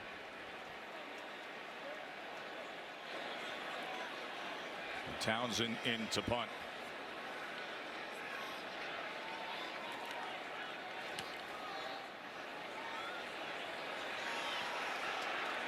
Fielded inside the 10 again by the freshman Donovan Peoples-Jones, and that was not a good decision against that coverage unit. Good work by C.J. Henderson playing special teams. Remember, the freshman had the pick 6 earlier. Chick-fil-A kickoff game between Tennessee and Georgia Tech is coming your way from the Mercedes-Benz Stadium in Atlanta. It'll be Monday at 8 p.m. Of course, that is also streaming live on the ESPN app. Tennessee has had success with these neutral site games, but Georgia Tech has had success against SEC opponents recently as Wilton Speight comes back in at quarterback for Michigan and pinned inside their own 10. Evans trying to give them some breathing room. Barely gets back to the line of scrimmage, tackled by Reese. I think Michigan will be very conservative here. They're down by 4, but they get the ball to start the 3rd quarter. The problem for Florida is they only have 1 timeout left. So if they wanted to use timeouts and try to pin them back and go after the punter or get one more shot at it, they had to use 2 timeouts in that 1st quarter to really kind of hamper that idea. That's a good point. Could have managed this much differently. Jim Harbaugh, back-to-back 10-win seasons. See how he plays the clock game here. Evans, well blocked. It'll be 3rd and short as Kylan Johnson made the tackle on Evans after a well-earned 7 yards. Nice job leading that play by the fullback, Poggi. State Farm halftime report is coming up. Kevin Nagandi, Mac Brown, Booger McFarland. That's a great group for our State Farm halftime report. They'll get you up to speed on the entire day of action. Set the table for Bama and Florida State. That'll be coming your way tonight right here on ABC. Can't wait to see those Maryland-Texas highlights. 92 points scored in that game today. Short yardage run, Khalid Hill. And he is able to advance things for Harbaugh. That's just what Jim wanted to do. Get one first down, let that clock run, go in and regroup at halftime. You get the ball to start the third quarter. And you're 4 points behind. And Isaac with a tough run to close things out here. I'll tell you, Todd, it's a fun first half, wasn't it? Had a little bit of everything. Sure was. Exciting ball game. Michigan and Florida. We had back-to-back pick sixes.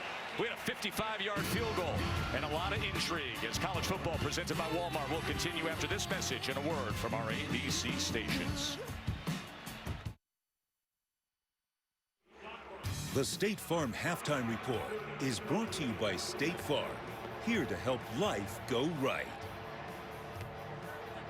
Tom Herman lost in his debut at Texas. How about Charlie Strong, former Longhorn coach, making his home opener debut for USF, and they're losing to Stony Brook at the half? Yeah, and USF is favored, one of only a few teams in FBS favored in every game this year. This is not good for Charlie Strong. They had a slow start against San Jose State. They eventually won their opener. Tariq Black getting the job done, the true freshman. Michigan needs more points like that if they want to come back against the Gators.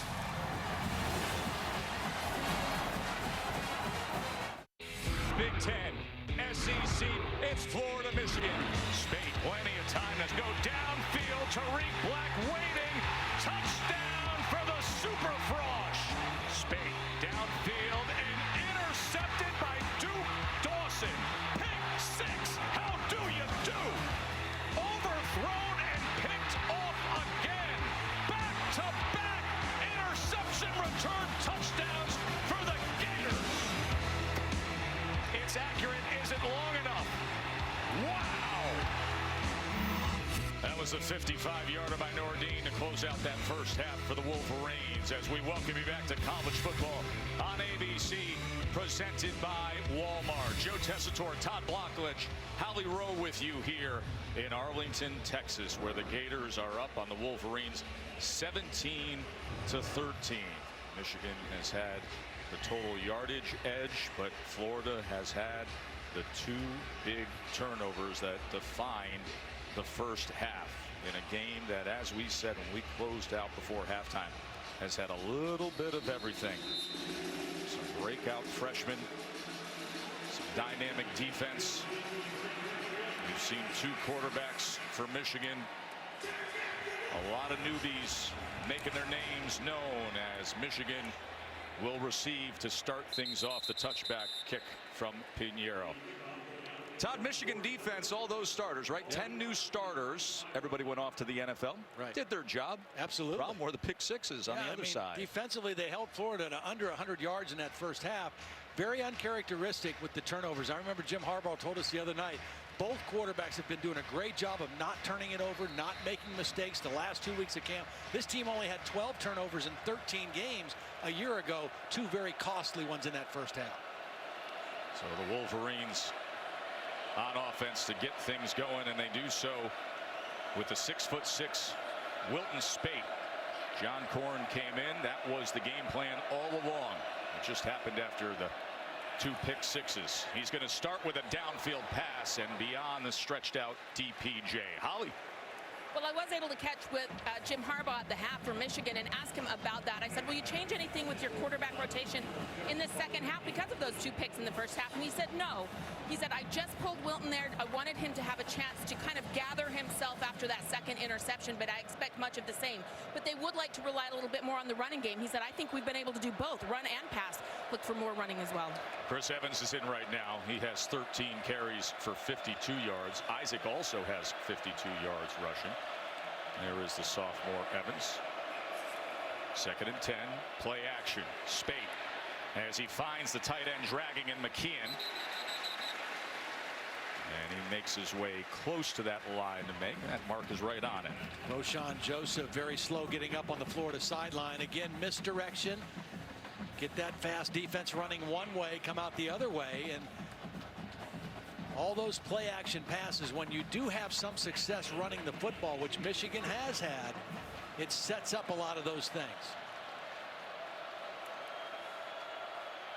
First down. Again, he goes to McKeon. A 5-yard reception. Good start. Sophomore from Dudley, Massachusetts. Good start to the second half for Wilton Spate. A couple quick completions.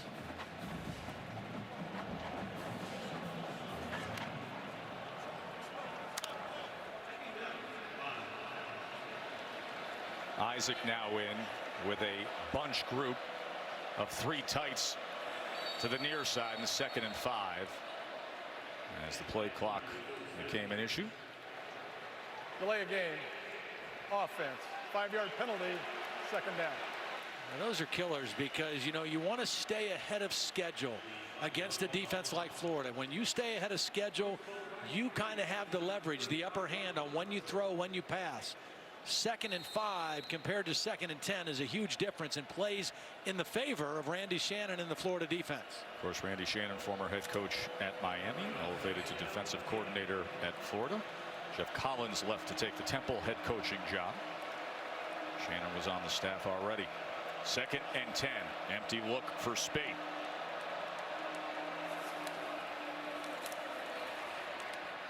And settling into it was Grant Perry. An 8-yard reception for Perry. Nice job by Wilton Spate staying in the pocket. Nice job by that offensive line passing off the twist on the inside and keeping the pocket clean so Spate could really drive down on that football. Tight formation here on 3rd and 2. They're going to pass out of it. And he reaches out for it, does Perry. Let's watch this mark here. That was a good effort at the end of that reception. That's going to be really close. As you saw the linesman right in front of Jim Harbaugh on the Michigan bench pull that ball back. Yeah, it's looking short now the way they marked it. C.J. Henderson, who had one of the pick sixes, is the guy in coverage. He comes high, and it looked like he was going to be able to reach that ball, but the knee's down. Yep, there's the call right there. The knee is down before the ball reaches out. 4th down run, meanwhile, busted loose by Ty Isaac. They got to the line quickly, snapped it, and convert. 18-yard run on 4th and short. You could see some confusion, too. That young freshman cornerback who had leverage wasn't in position to make a tackle. Isaac would have made the first down easily, but he was able to add a lot more yards because of the confusion the quick lineup and snap caused. Spate, plenty of time to look over his options. Tried to check down, but then it was batted. Now that's good coverage downfield by Florida. It's the right decision by Wilton Spate to try to check it down. That was just a good defensive play. Incomplete forward pass. 2nd down. Was there? I guess nobody touched the ball there. How did the ball come out of his hand that way? Khalid Hill was in the area. Well, there's the answer. The arm was coming forward, and it was not a backwards throw. I think he was trying to pull it back down and run, and the ball was coming out as his arm was coming forward. 2nd and 10. Spate. What a nice effort by Grant Perry. 24-yard reception for Perry. Well, it's a nice route. This is a tight throw into a tight window. There was a safety covering over the top and underneath coverage, and Spate put it right between the 2 defenders. Little tempo by Michigan. Quickly to the line. Higged in. Inside the 5. See, Joe, that's why it was so important the way they finished the half. They got that first down. They didn't have to punt. They didn't do anything to put themselves in a trouble situation. They knew they were getting the ball to start the 3rd quarter, and they've marched right down inside the 5-yard line now. 2nd and goal. Touchdown, Michigan!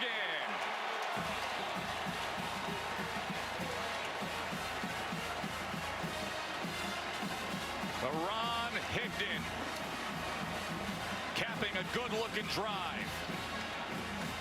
Well, when you want to run for money, run behind your two veterans. Mason Cole, the left tackle, Ben Bredson, the left guard. Watch these two guys work in tandem. Come off to the second level onto the linebacker by Cole, and an easy touchdown for Michigan after an impressive drive. And the Wolverines take the lead by 3. Karan Higdon, the Florida native, playing against many familiar faces out of Sarasota's Riverview High. Scoring for the boys in Mays today.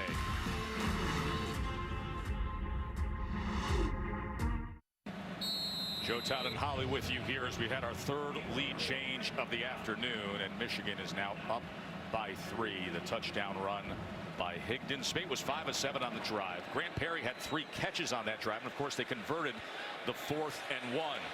Here's Cleveland on the return, and Michigan is swarming. Ball is out.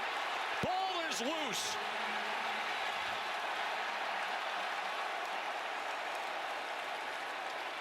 Michigan celebrating. Officials are looking. And Michigan comes out of the pile with it. It was Jordan Glasgow who was their leading tackler on special teams. Number 29 who ripped it out. The field is a fumble recovered by Michigan. First down. Some guys just have a feel for making plays on special teams. Actually, it was number 1 who got in there and ripped it out after the initial hit by Glasgow. That is Ambry Thomas, the freshman safety from Detroit.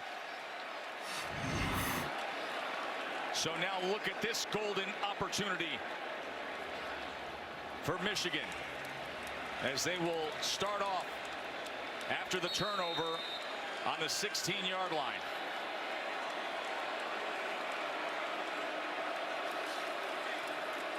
Evans, as he lowers his shoulder against Marco Wilson.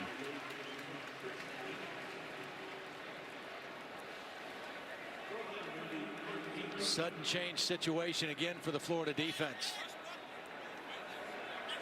We saw the Michigan defense respond in a situation after a block punt. Now they have a chance. Here's Spate, as he was left with few options, as Khalid Hill was covered up that time by Johnson, and then Sherritt was tracking down Spate. Yeah, and Jordan Sherritt did a good job of maintaining leverage on the play.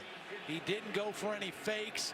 He didn't try to make a hero play. He stayed in the right position, tracking Wilton Spate and making him throw the football away. 3rd and 6.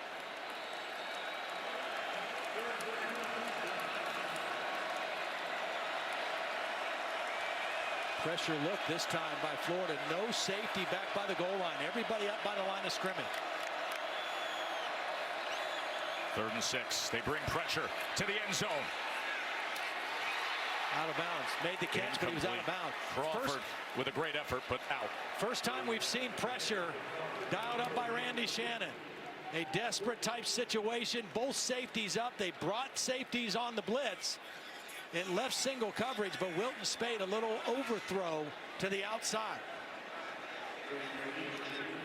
With Nordine back in. Had a 55-yard field goal before the half. This from 30.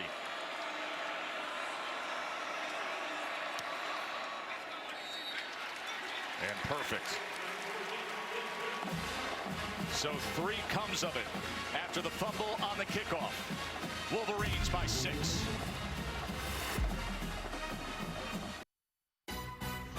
College football on ABC, presented by Walmart, is brought to you by Goodyear. Hard-working tires that deliver blimp-worthy performance.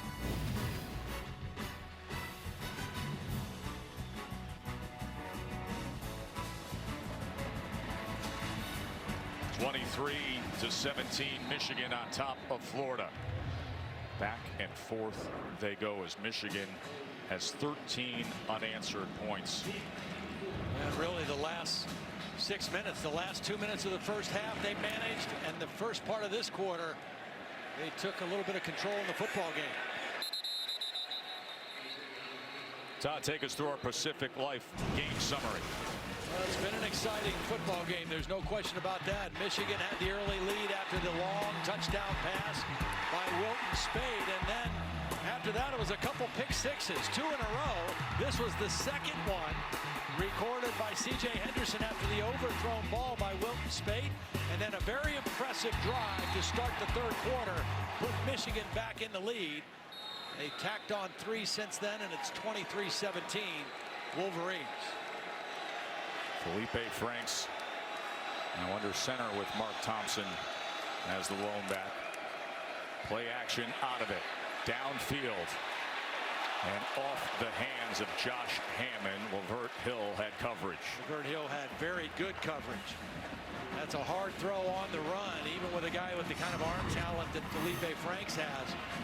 Trying to get to Josh Hammond. Well played by Hill.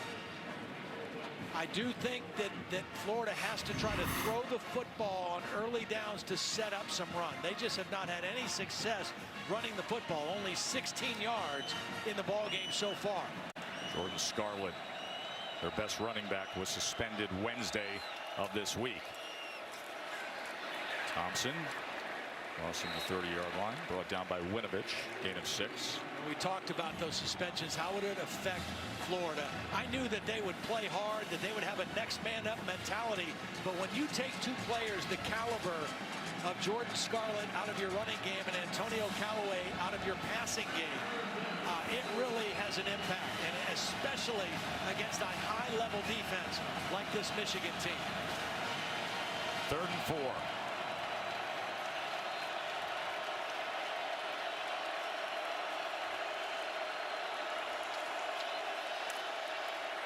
Franks is going to try to run and pick it up. Ball is out again, and Michigan recovers. Lawrence Marshall comes up with the ball. A freshman volley from Franks. Well, Josh Metellus is the guy who made the play. He was being blocked. Is a fumble recovered by Michigan. First down. Josh Metellus was being blocked by Brandon Powell. Came off of that, made the tackle, knocked the ball out. And Michigan, who had a couple turnovers that came back to haunt him in the first half, has created 2 here early in the second half. 1 on a kickoff, and then this one. Both those turnovers in their own territory. I think it's a good situation right here to go take a shot right now. Another sudden change. Florida won the last sudden change, forcing a field goal. Try to strike quickly here. Now number 7's at the top of the screen. And they'll keep it on the ground with Evans. Couldn't bounce it. A tackle for loss. Chauncey Gardner. Check in with the studio and Cassidy. Thanks, Joe. Number 4 USC hosting Western Michigan. Jamari Bogan. We get in with a 4-yard TD run, his 25th career rushing TD. The Broncos looking for just their 2nd win against an AP-ranked opponent. It's all tied up. Back to you guys. How about that? Western Michigan out there in L.A. Of course, that program is no longer rowing the boat. P.J. Fleck off to Minnesota to be the head coach there. 2nd and 12. Pressure up the middle and incomplete as he was looking for Crawford. College football rankings are brought to you by Goodyear. And here is the slate as Bama and Florida State will come your way right here on ABC at 8 o'clock tonight.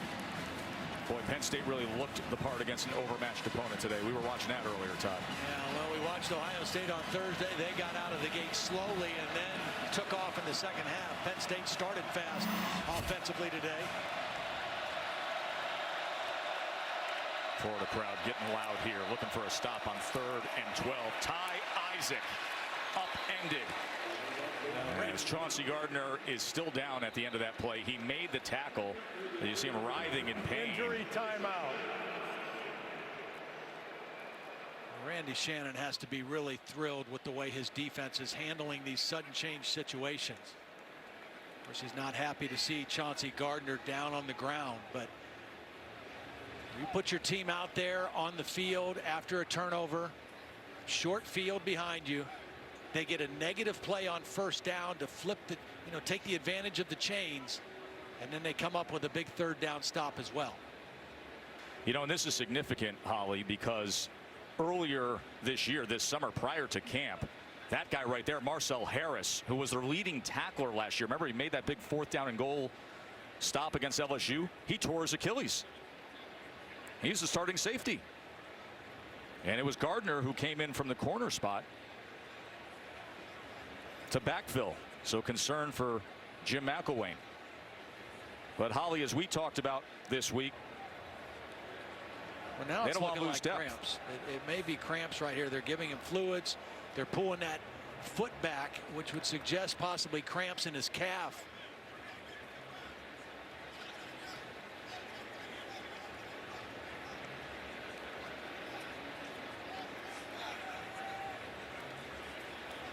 Bottom line, another really good stop by the Florida defense. You wonder how much they have in the tank. We talked about the suspensions. It's going to hurt them with the loss of 2 outstanding offensive players, and it's going to hurt them with some defensive depth, because a lot of the other guys that were suspended were defensive linemen and linebackers. As this game wears on, does that become a bigger factor?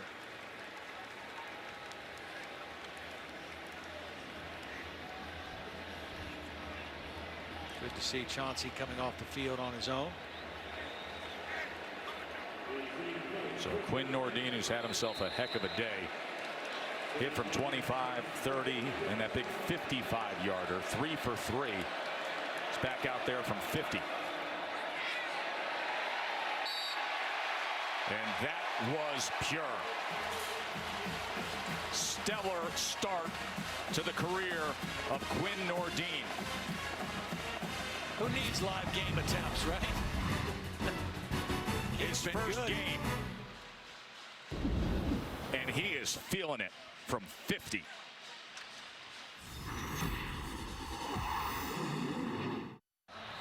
Quinn Nordine has had a heck of a day, kicking 4 for 4. And he's got Michigan up 26-17. Yeah, he's been major league, and he's got that Charlie Sheen major league cut to the back of his head there, Todd. Yeah. Throw him the heater, Ricky. Here's Cleveland. Remember, he fumbled on his last kickoff return. This time trying to dance his way out. Look at him secure that ball at the end, and in doing so drag some Michigan players with him out to the 26. And we expected to see Malik Zaire today, who transferred to Florida this summer. Of course, at one point in his career was the starting quarterback at Notre Dame. Well, I think right now Jim McElwain is looking for a spark on offense. They only have 100 yards of total offense against this Michigan defense. Malik Zaire was at Notre Dame a long time, appeared in a lot of games, but only 4 starts. Injuries kind of cut short when he was a starter.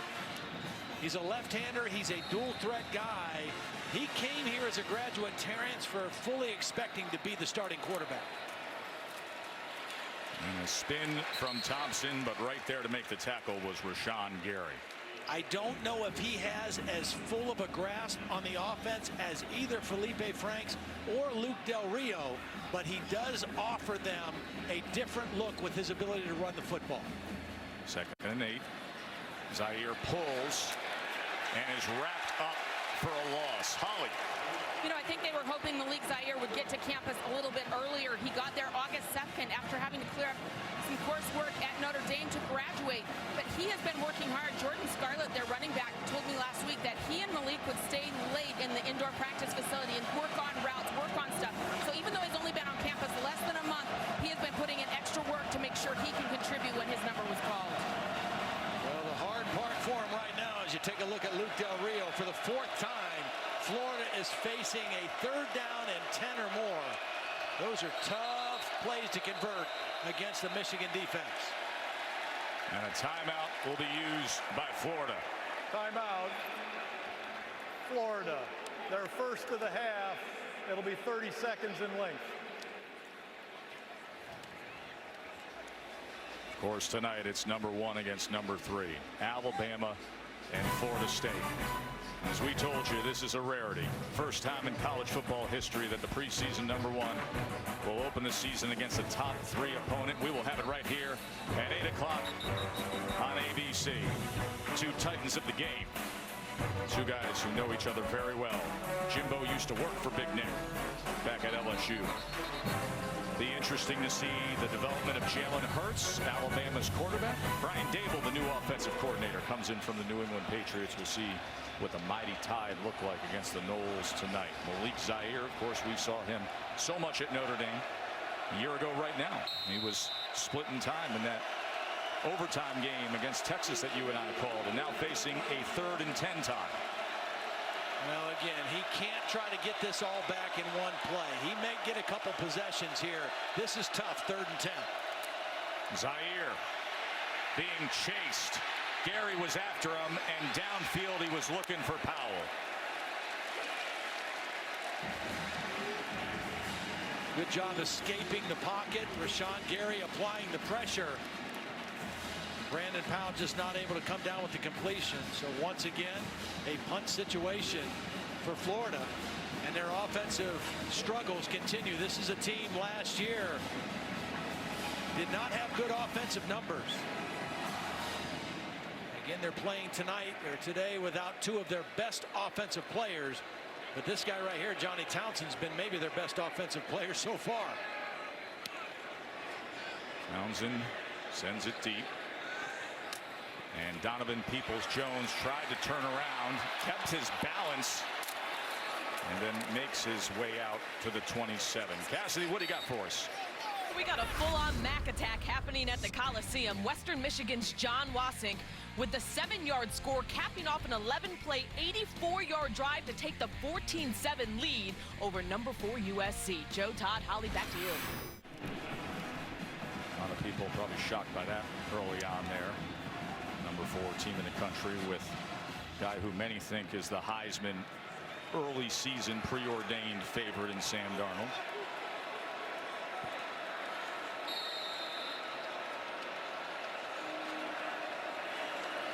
Michigan up 9.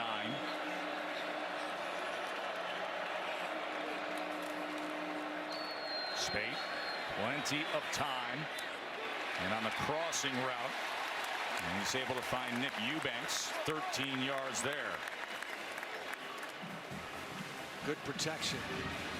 Have a couple tight ends. You got backs that are chipping on their way out into pass routes just to slow some of those fast rushers off the edge down. And Wilton Spade, who's a big, tall quarterback at 6'6", able to kind of survey the field and find an open crossing route. Poggi and Evans in the I formation, as Evans couldn't find much on the inside against that Florida front, as he ran into TJ Slayton, the 358-pound true freshman. Florida trying to buy some extra downs from their backup defensive linemen. Their defense has been on the field a lot. This game's close into the 4th quarter. You want to try to keep that front 4 that is the strength of your defense as fresh as you possibly can. Movement. Looked like the right tackle might have moved early. Elizio. Ball start. Offense number 70. 5-yard penalty. Remains 2nd down. Now, there was a good competition to see who would land that starting right tackle assignment. John Runyon Jr. was in the mix there too. Elizio won it. You know, when you play against teams that have played this kind of defense, both Michigan and Florida, staying on schedule offensively is critical, and is absolutely critical. And when you have those kind of penalties that set you back behind the chains, it's difficult. And especially when you're facing edge rushers. Spate looked left and then throws away right, and it'll be 3rd and long. Jordan Sherritt came free, and Wilton Spate just kind of threw that one away. He knew that he had no chance to get away from Sherritt and threw it away, and again it's 3rd down and long.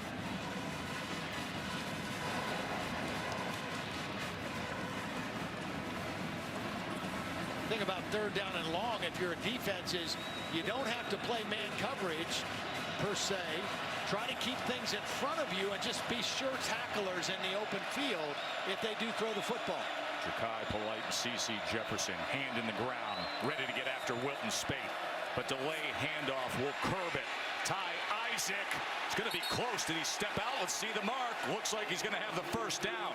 14 yards there for Ty Isaac. How about that play call? Well, Florida went with a pass rush stunt. They took their defensive end and brought him inside. Watch, he's going to go inside, and when the guy came outside, he didn't get outside far enough. That was number 55, Kyrie Campbell, who didn't get out far enough to maintain leverage of the play, and yet another running conversion on third down for Michigan. First down, just beyond midfield. That was a big one. Pitch to Higdon. Hops over, spins free, and then was met by Nick Washington. Holly. Keep in mind that Florida is still without their best safety, Chauncey Gardner. He's on the sideline. They have put goo, Gatorade, everything they could possibly get into him, but he's still experiencing some right leg tenderness. They keep working on him on the sideline. So in his place is a true freshman, Sean Davis, who got the initial thump there but didn't wrap up the tackle. Sean Davis is going to be a good one someday, but this is a big spot to step into at this moment of the game against this offense. 2nd and 7. Staying alive that time is Higdon. C.C. Jefferson couldn't bring him down. Well, the guy Holly just mentioned, Sean Davis, is the guy who was able to finally make the tackle and get Higdon on the ground. Good hard running by Higdon. C.C. Jefferson just not able to wrap up. I'm not sure if he was trying to rip that football out instead of getting the ball carried to the ground. But it's third down and manageable because of that for Michigan. 3rd and 4 as Evans comes in at running back to flank Wilton Spate.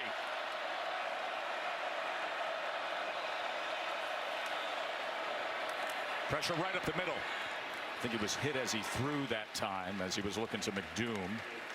Yeah, it was a blitz. They have not blitzed much, but when they have blitzed, it's been effective.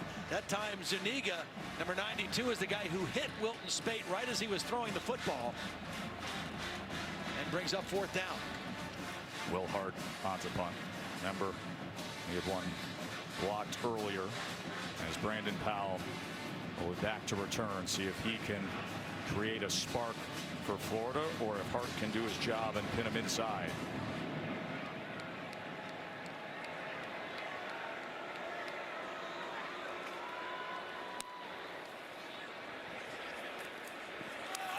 A fair catch inside the 10. Well, thousands have been affected by Hurricane Harvey. You see the stickers on the back of Florida's helmets today. Of course, so many urgently need support. You can help the American Red Cross provide meals and shelter to these families. Donate today at redcross.org/ESPN. And we want to salute our friends at Walmart who are doing a great job in their part in this time of need by donating to the Red Cross. Of course, college football here on ABC is presented by Walmart. You know, so many here in North Texas have been paying all their attention and giving everything they can to their state brethren down south.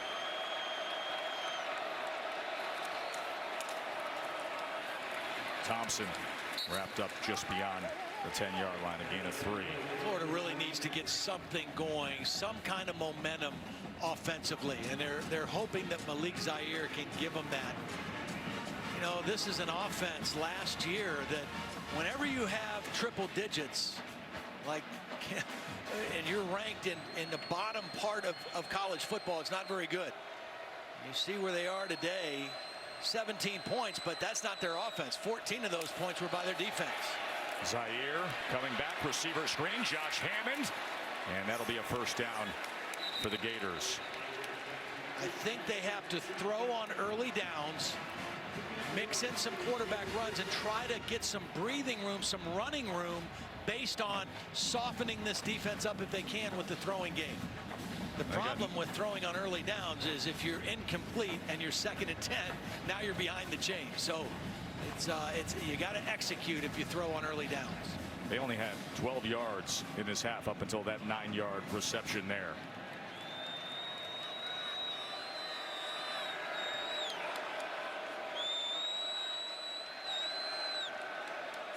Zaire with Davis and Thompson in the backfield as he sprints near They looked for a throwback, but then came with the crossing route to Cleveland, who was looking for a flag. Time for today's Aflac trivia question. When was the last time Florida played a non-conference game outside the state of Florida? Of course, this is a marquee matchup to open the season here in Arlington, Texas. Coach Mack and Coach Harbaugh, they both said, hey, we like these kind of games. Gets the guys focused during fall camp. There's that three-man line again for Michigan. Perine unable to shake loose of Devin Bush, who got around his legs, and Mike McCray involved as well. Unable to get loose, but he brings up a third down and workable yardage situation, and particularly when you have a quarterback with the elusiveness and the running ability of Malik Zaire. So if it's not there, if a pass play is called, you still have that option as a quarterback to run the football. Grad transfer Malik Zaire has come in to replace the redshirt freshman Felipe Franks, facing a 3rd and 4. Florida needs somebody to step up and make a couple plays, whether it's a wide receiver or whether it's their quarterback. Zaire to pass. Going up high and coming down with it was Cleveland. Tremendous skill there shown by Cleveland. Well, he adjusted on the scramble. When Zaire left the pocket, he waved at Cleveland to take off deep and threw it up high. You know, when you have a taller receiver, being open can be vertically being open. It doesn't have to have a lot of room side to side. Throw it up there, let him go to the high point and make a catch. That's a receiver stepping up and making a play for an offense.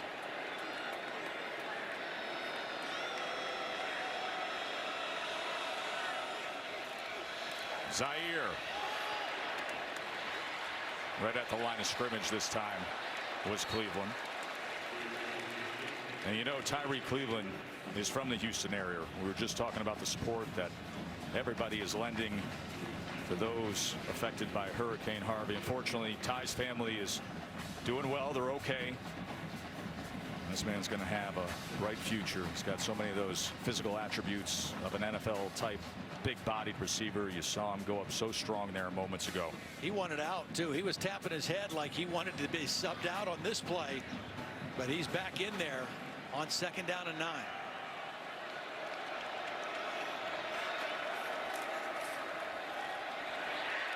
Zaire able to get it to Ciante Lewis, but Metellus was right on it. This Michigan defense is fast now. I mean, they are a fast defense. So is Florida.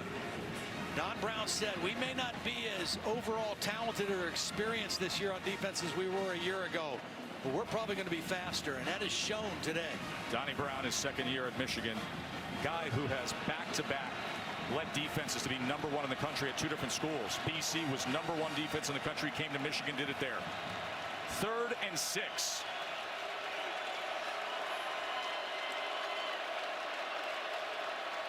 End of the quarter, counting down and hitting double zeros. You want to try to convert here. Michigan with a big 3rd quarter.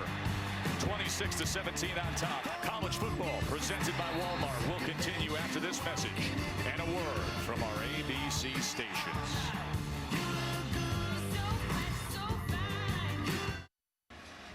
Florida facing a 3rd and 6 at midfield here. Very critical play. The only thing they cannot afford to have is a turnover here. Even if they have to punt, they can flip the field. 3rd and 6. Zaire being chased and brought down. Malik Zaire chased down. Winovich, Gary, Devin Bush. 2nd sack today. Yeah, Malik Zaire either has to run this ball up the field or throw it away. He's careless with the ball, too. He's very lucky it didn't get popped out when he had it away from his body like that. Trying to make a play, but remember now, your offense has struggled the whole game. This 3rd quarter, your average field position has been your own 20, and Michigan's has been the 50. With a great punter, you finally get a chance to flip the field and help your defense out.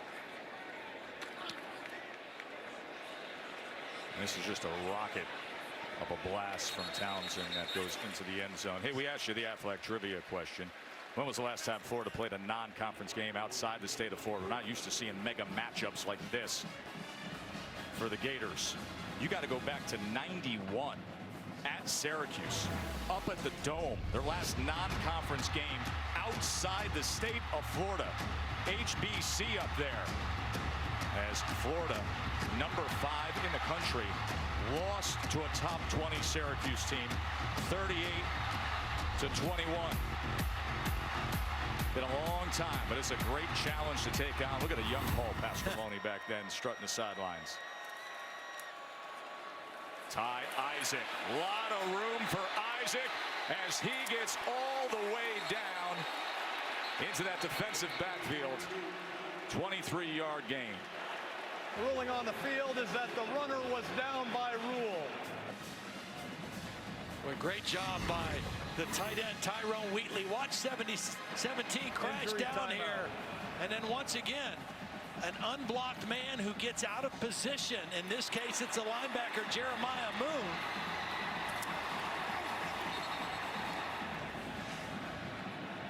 Ty Isaac running hard.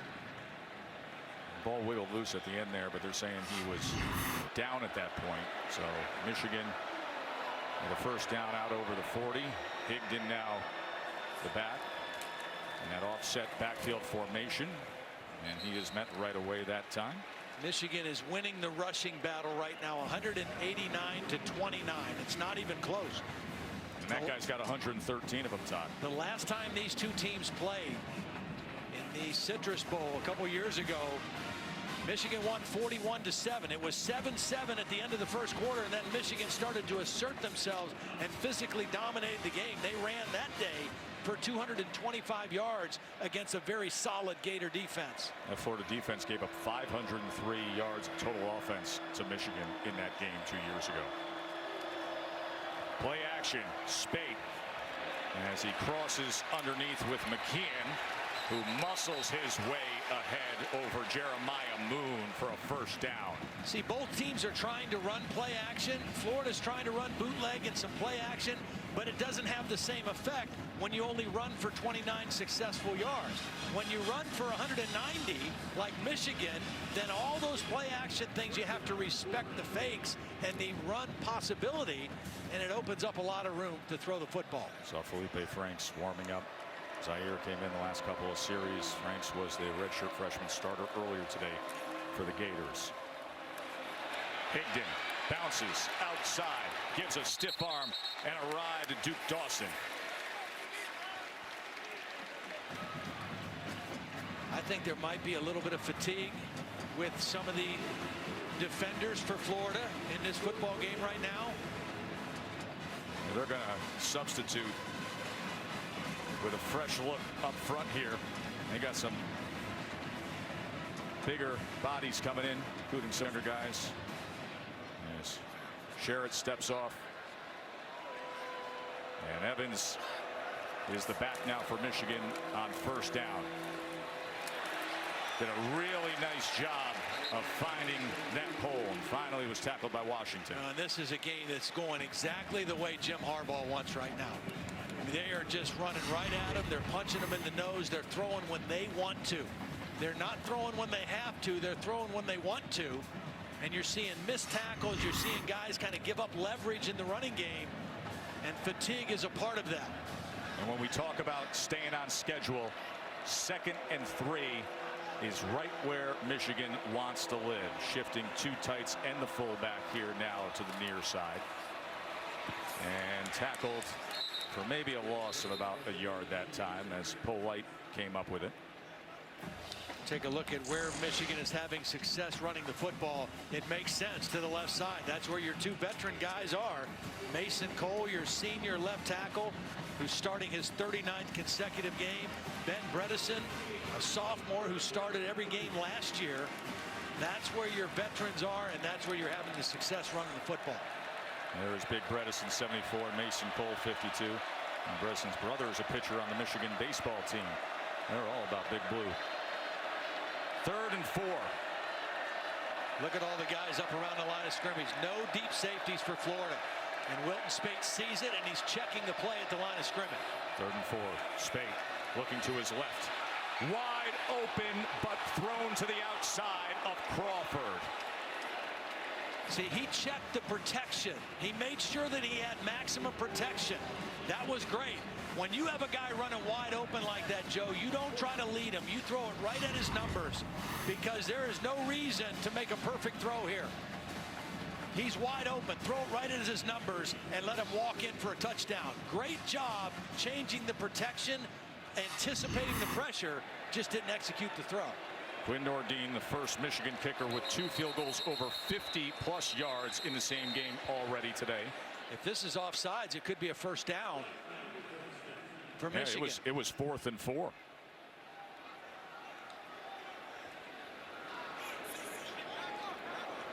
Ball start. Offense number 33. Double clutched on the snap. 5-yard penalty. 4th down. I don't know that Nordine's going to be affected. As I said, here's another 50+ attempt, and he already made history today. First kicker with 2 field goals, 50+ in the same game. Now from 52. Can he do it again? Just missed. So backed up the 5 yards, and maybe a little hope for Florida.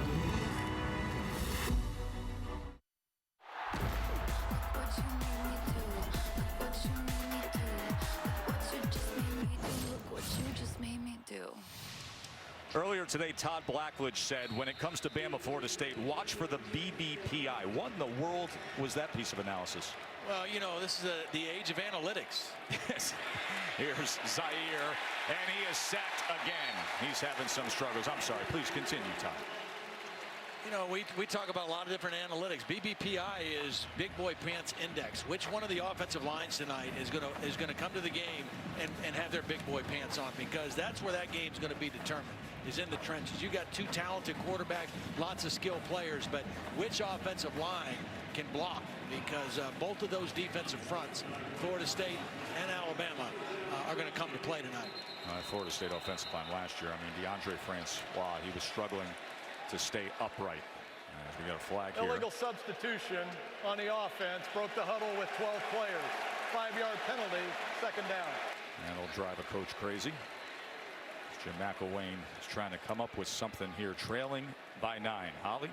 Hey, well, Todd, I wanted to shout out my BPPI for this game, because I think this defensive front for Michigan would qualify for that index. I think Maurice Hurt up front has been spectacular. Number 3 has been spectacular. I think that they should be included in your BPPI. Well, I've been impressed. We talked and they talked. Everybody talked about losing 10 starters, and they don't look like they've missed a beat from being the #1 defense in the country a year ago.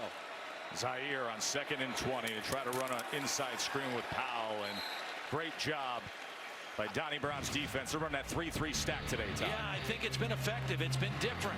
3-down line. They've got extra linebackers, more speed on the field. They can attack from a lot of different directions. It just gives a little different look. You know, a 4-man is a little easier to read for protections and run gaps. This gets more speed on the field, and I have been very impressed with how disciplined this new group of defensive starters has been. Holly mentioned Maurice Hurst. He's kind of a holdover, as well as Mike McCray, the linebacker. But they don't look like they've missed a beat. Can Zaire get Florida out of this hole of 3rd and 18? Here comes Hurst is chasing him. Throws it up for grabs, tips, and falls incomplete as Lavert Hill was involved there downfield. Zaire pretty lucky that that one didn't get picked up, because not only did he throw it out in the middle of nowhere, he threw it back into the field of play instead of on the sideline. Maurice Hurst was in pursuit, as well as Noah Furbush, and that ball could have very easily been picked off. 9 minutes to play here. You know, I'm not so sure we might not even see Luke Del Rio before this game's over.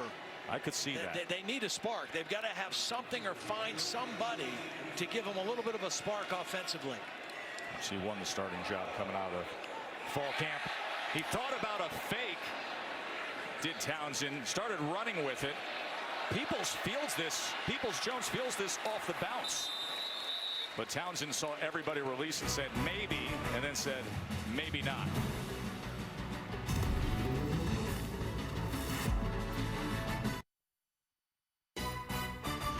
College football on ABC is presented by Walmart.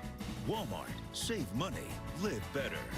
In part by Chevy, the only brand to earn J.D. Power Dependability Awards for cars, trucks, and SUVs 2 years in a row. And Pacific Life. Experience the power of Pacific. Always fun to see the looks through our progressive pylon cam. Big story was Michigan only returning 5 starters from last season. Well, those who are around and out there on the field are pretty good. Good enough to see Donnie Brown's defense shut down this Ford offense completely, holding them to 136 total yards, and an offense and a kicking game that has put up 26 for a 9-point margin here with under 9 minutes to play. Well blocked for Evans.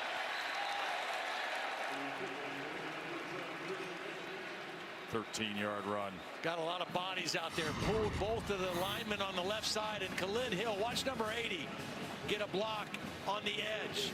That's a big man coming out there to lead that play. Khalid Hill, 6'2", 265-pound, fifth-year senior. Very versatile guy. Catches the ball well in the backfield. Can line up as a tight end or a fullback. That time an outstanding lead blocker on that first down run. Now he's going to get some work to the near side on the pitch. Hey, this great weekend of college football is going to continue all the way through to Monday night at 8 p.m. with the Chick-fil-A kickoff game between 25th ranked Tennessee and Georgia Tech, and that's coming from the new Mercedes-Benz Stadium in Atlanta. They spent $1.5 billion on that pigskin palace down there in Atlanta. That'll have Bama and Florida State tonight. And then that game come Monday night. 2nd and 7. Spate winds it up downfield into the arms of Eubanks.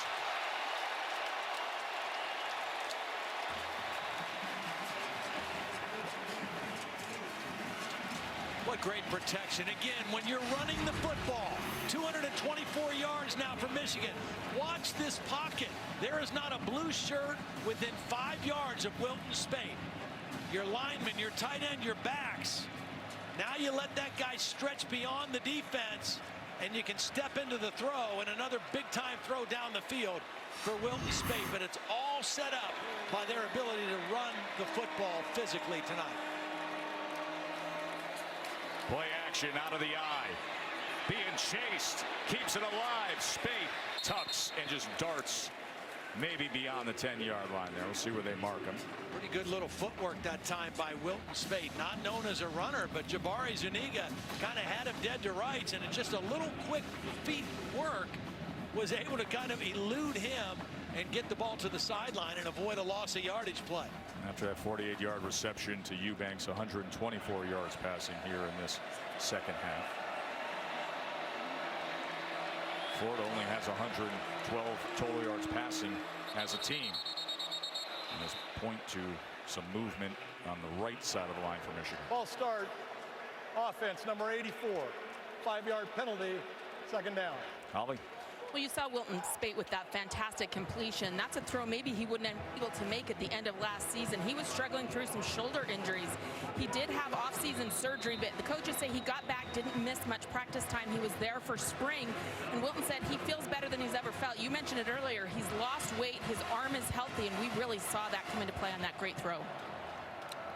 Dropped 23 pounds since last season. 2nd and goal, but from just beyond the 15-yard line. Isaac gets past the initial contact. Right now, Michigan in total control of this football game. Their defense has totally stuffed Florida. It's a 2-possession game right now, and so the clock is totally your friend. Let your defense rest, run the football, stay in bounds, and milk the clock. Run that play clock down, stay in the huddle a little bit longer, utilize that clock and put even more pressure on this Florida offense when they do get the ball that has struggled so mightily today. 3rd and goal.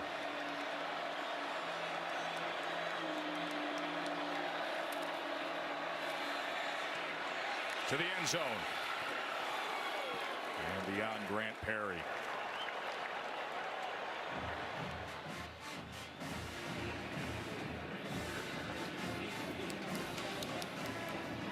Field goal would still keep it as a 2-possession game. Number 3, Wilton Spate trots off, and number 3, Quinn Nordine, the young place kicker, who's had an excellent day, comes on. He was one of the most heavily recruited specialists in recent years, and he has proved why already today.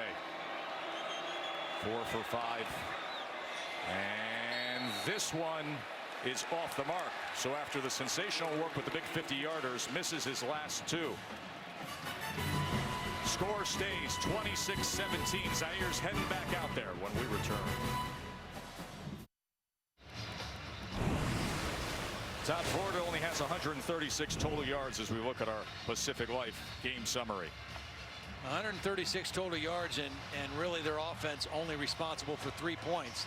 Those 2 touchdowns in the second quarter, the result of 2 pick sixes, interceptions returned for touchdowns. So this Florida offense has just not found their way at all. They've been behind the chains the entire day. Under 5.5 to play. Malik Zaire. Flag comes in at the end of that play as Zaire makes his way out to the 26-yard line, tackled by Winovich. And of the 136 total yards, 81 came on 3 plays. Holding. Offense, number 64. 10-yard penalty. Replay, first down.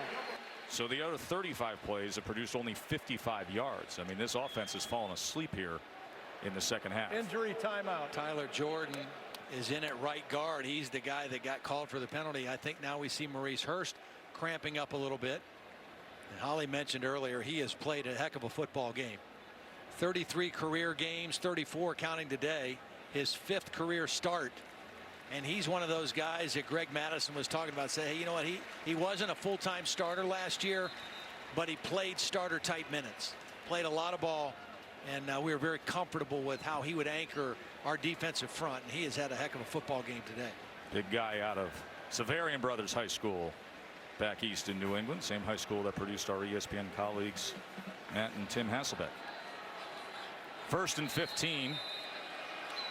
Behind the chains again. It's just been kind of a like Groundhog Day in a bad way for Jim McElwain. Rashawn Gary couldn't get Zaire, but then he has to throw it downfield and hope for the best, and he does. A completion to Ciante Lewis for 13 yards. Now that was a great job by Zaire, not panicking, keeping the play alive with his feet, and then giving his receiver Lewis a chance to make a play. He pulls it, spins, and will have the first down, wrestled down by Winovich. Under 5 minutes, trailing by 9. Again, we've documented this, but it's worth repeating again here with under 5 minutes to play. The absence of their best receiver, Antonio Callaway. The absence of their best running back, Jordan Scarlett. The Gators need somebody to step up and make some plays. They've had very few big plays in the ball game. You can't just methodically go down the field against a defense like Michigan. You got to get some chunk plays. Zaire chased again.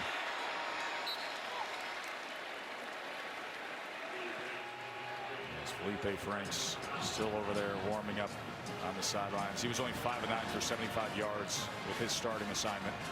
You know, one of the things that Jim McElwain said to us yesterday I thought was interesting. He said, you know, we don't want to overload Felipe. And at first when I heard that, I thought, okay, we don't want to ask him to do too much, give him too big of a playbook. But I think part of that is also we don't want to overload him by putting him in this situation. Say, hey, young guy, in your first start, go win the game here when you're down 9 against Michigan. 2nd and 10. As he comes with the underneath cross with Kadarius Toney, who's a very good-looking true freshman athlete. 6 yards there. He can do it all, but they haven't been able to get him the ball in space today. You're going with Zaire right now as a guy who's got a little bit more maturity, a little bit more game experience. Brandon Watson is the guy down. We've already seen David Long come in and out of the game with a leg injury. Now Watson, one of those three corners that's in rotation for Michigan right now, is down on the field.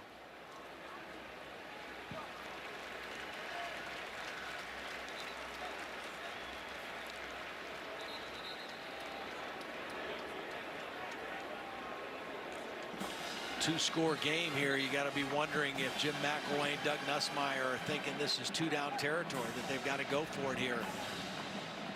They're creeping up on that threshold of desperate measures. A lot of that will be determined by what happens on this play. A loss of yardage play making it 3rd and 8 or 10 or longer. Probably not. If they do gain some yards and don't pick up the first down, I would expect to see him go for it. 3rd and 3.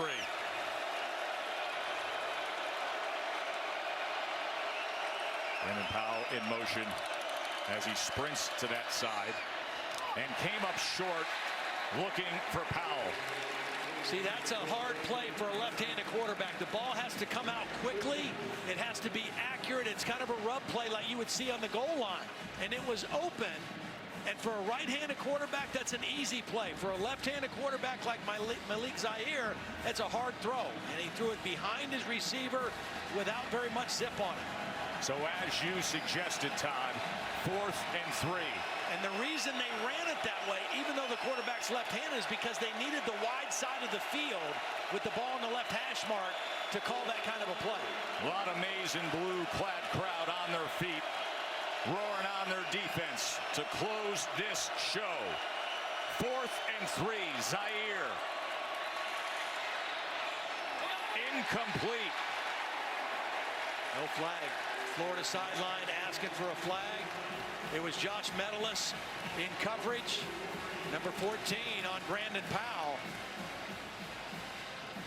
Tight coverage. I thought it was interesting. One of the things that Donnie Brown said, philosophy of their defense, contest every throw.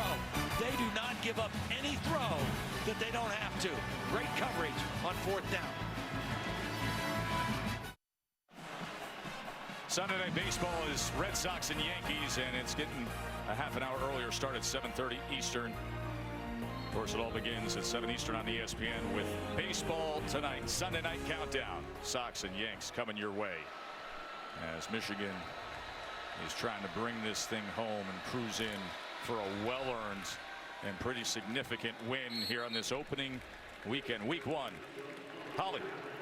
Well, guys, one of the things we're talking about tonight is our new ESPN app where people can keep up on games. And I just wanted to let you know I had a really awkward experience on the elevator. I was watching a game on my app. I put my iPad in my bag, and so Beth Moen's voice from Clemson was coming out of my bag. The Florida fans on the elevator were like, what is happening? ESPN app, I can take it anywhere and keep up on the games. It was pretty awesome.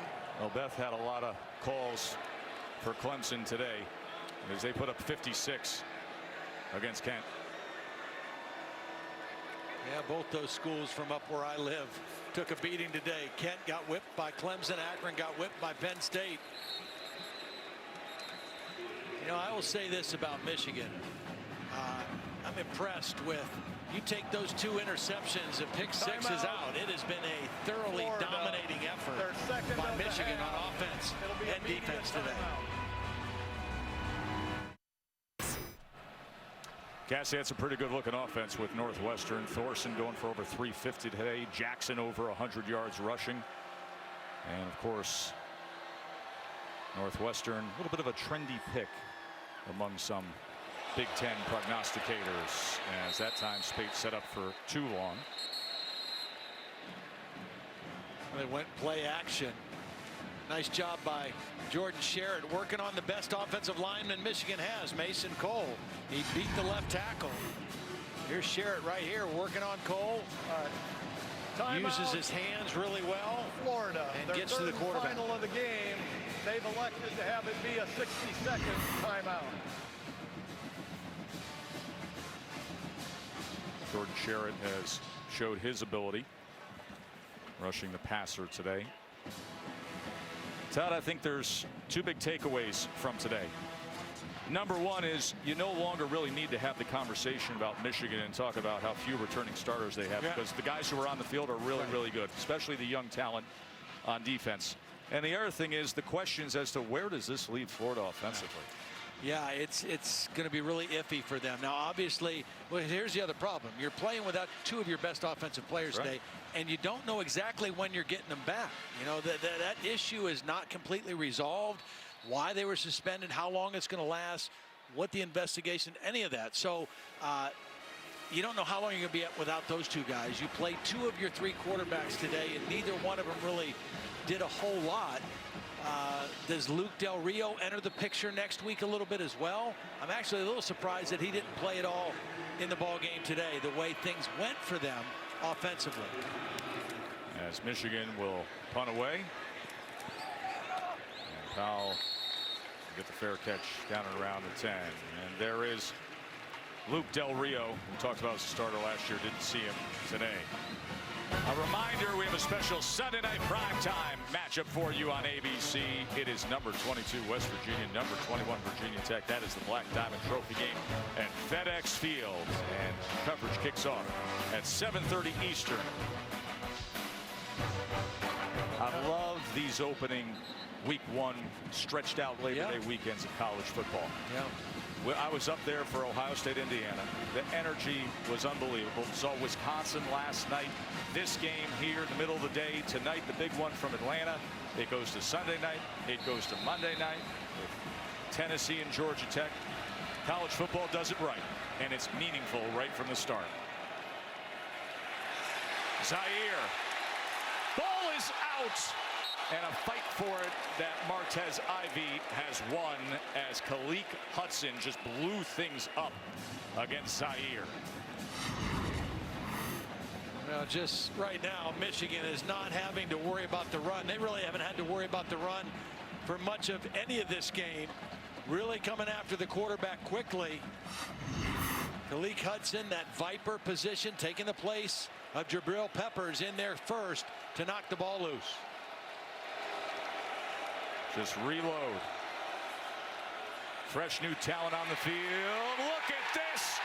How about a sack, fumble, score? Winovich with the play. Furbush with the touchdown. And Michigan has broken Florida's will late. Ruling on the field is a fumble recovered by Michigan for a touchdown. It's just a three-man rush. And Winovich, who has played a little bit of linebacker, fullback, found a home at defensive end, and he just beat Martez Ivy to the inside quickly, knocks the ball loose, and Noah Furbush falls on it for the touchdown. Now Winovich has come on so strong. Yep, that's the look. When you see this scoreboard, a halftime lead for Florida with the back-to-back pick six, interception, return touchdowns has melted away with the guys in all maize today. You know, they came and they conquered. There's the pressure. Malik Zaire, the left-hander, doesn't see it coming, doesn't take care of the football. It is a pressure defense that just turned it up one more notch on Jim McElwain's offense. Like the Hare twins there, those two guys. 3 turnovers for Florida all in this half, and Michigan with 13 points off of them.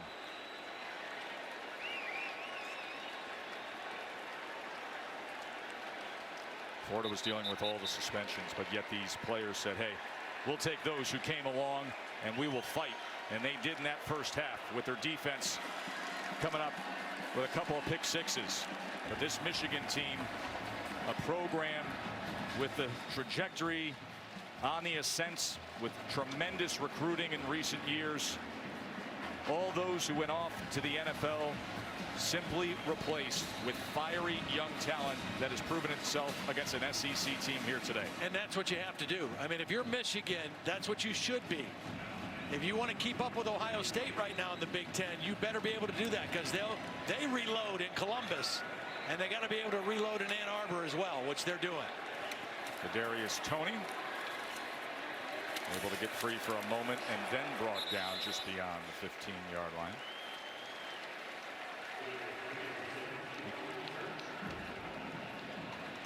Should be a very interesting early season for Michigan to keep things headed where Jim Harbaugh wants them to be, with a slate of games that they should manage until they get to October 21st at Penn State. They really got after Penn State a year ago in Ann Arbor, and it was really after that game.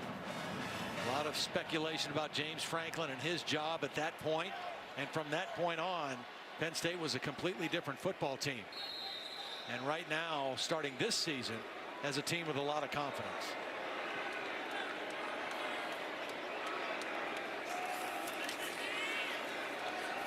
Well, Malik Zaire with this extended time here. Holly? Two key injury updates moving forward. Maurice Hurt from Michigan, who got the BBPI award from me today. He is fine. I just heard him tell his athletic trainer he's fine. He's just not going back in the game right now. But for Florida, bigger concern, Chauncey Gardner, their safety that was already in for Marcel Harris, who has been injured with an Achilles. He has now come out of this game on crutches. So big question mark going forward with Chauncey Gardner. That's not what they want to hear, considering that he moved over to take the place of Marcel Harris, who tore his Achilles this summer.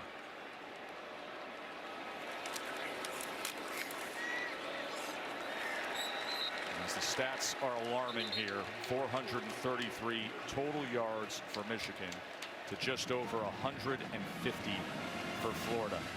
And to your point, erase the 2 pick sixes. Yeah. Think about what you'd be looking at here.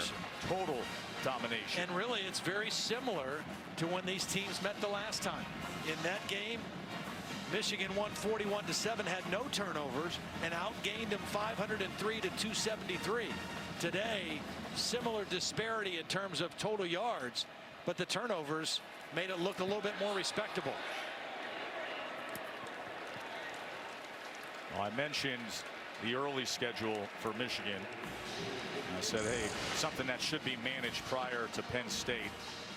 And then, of course, look at the end of November with a top 10 Wisconsin team in Madison, and then the big one, the circle the date of November 25.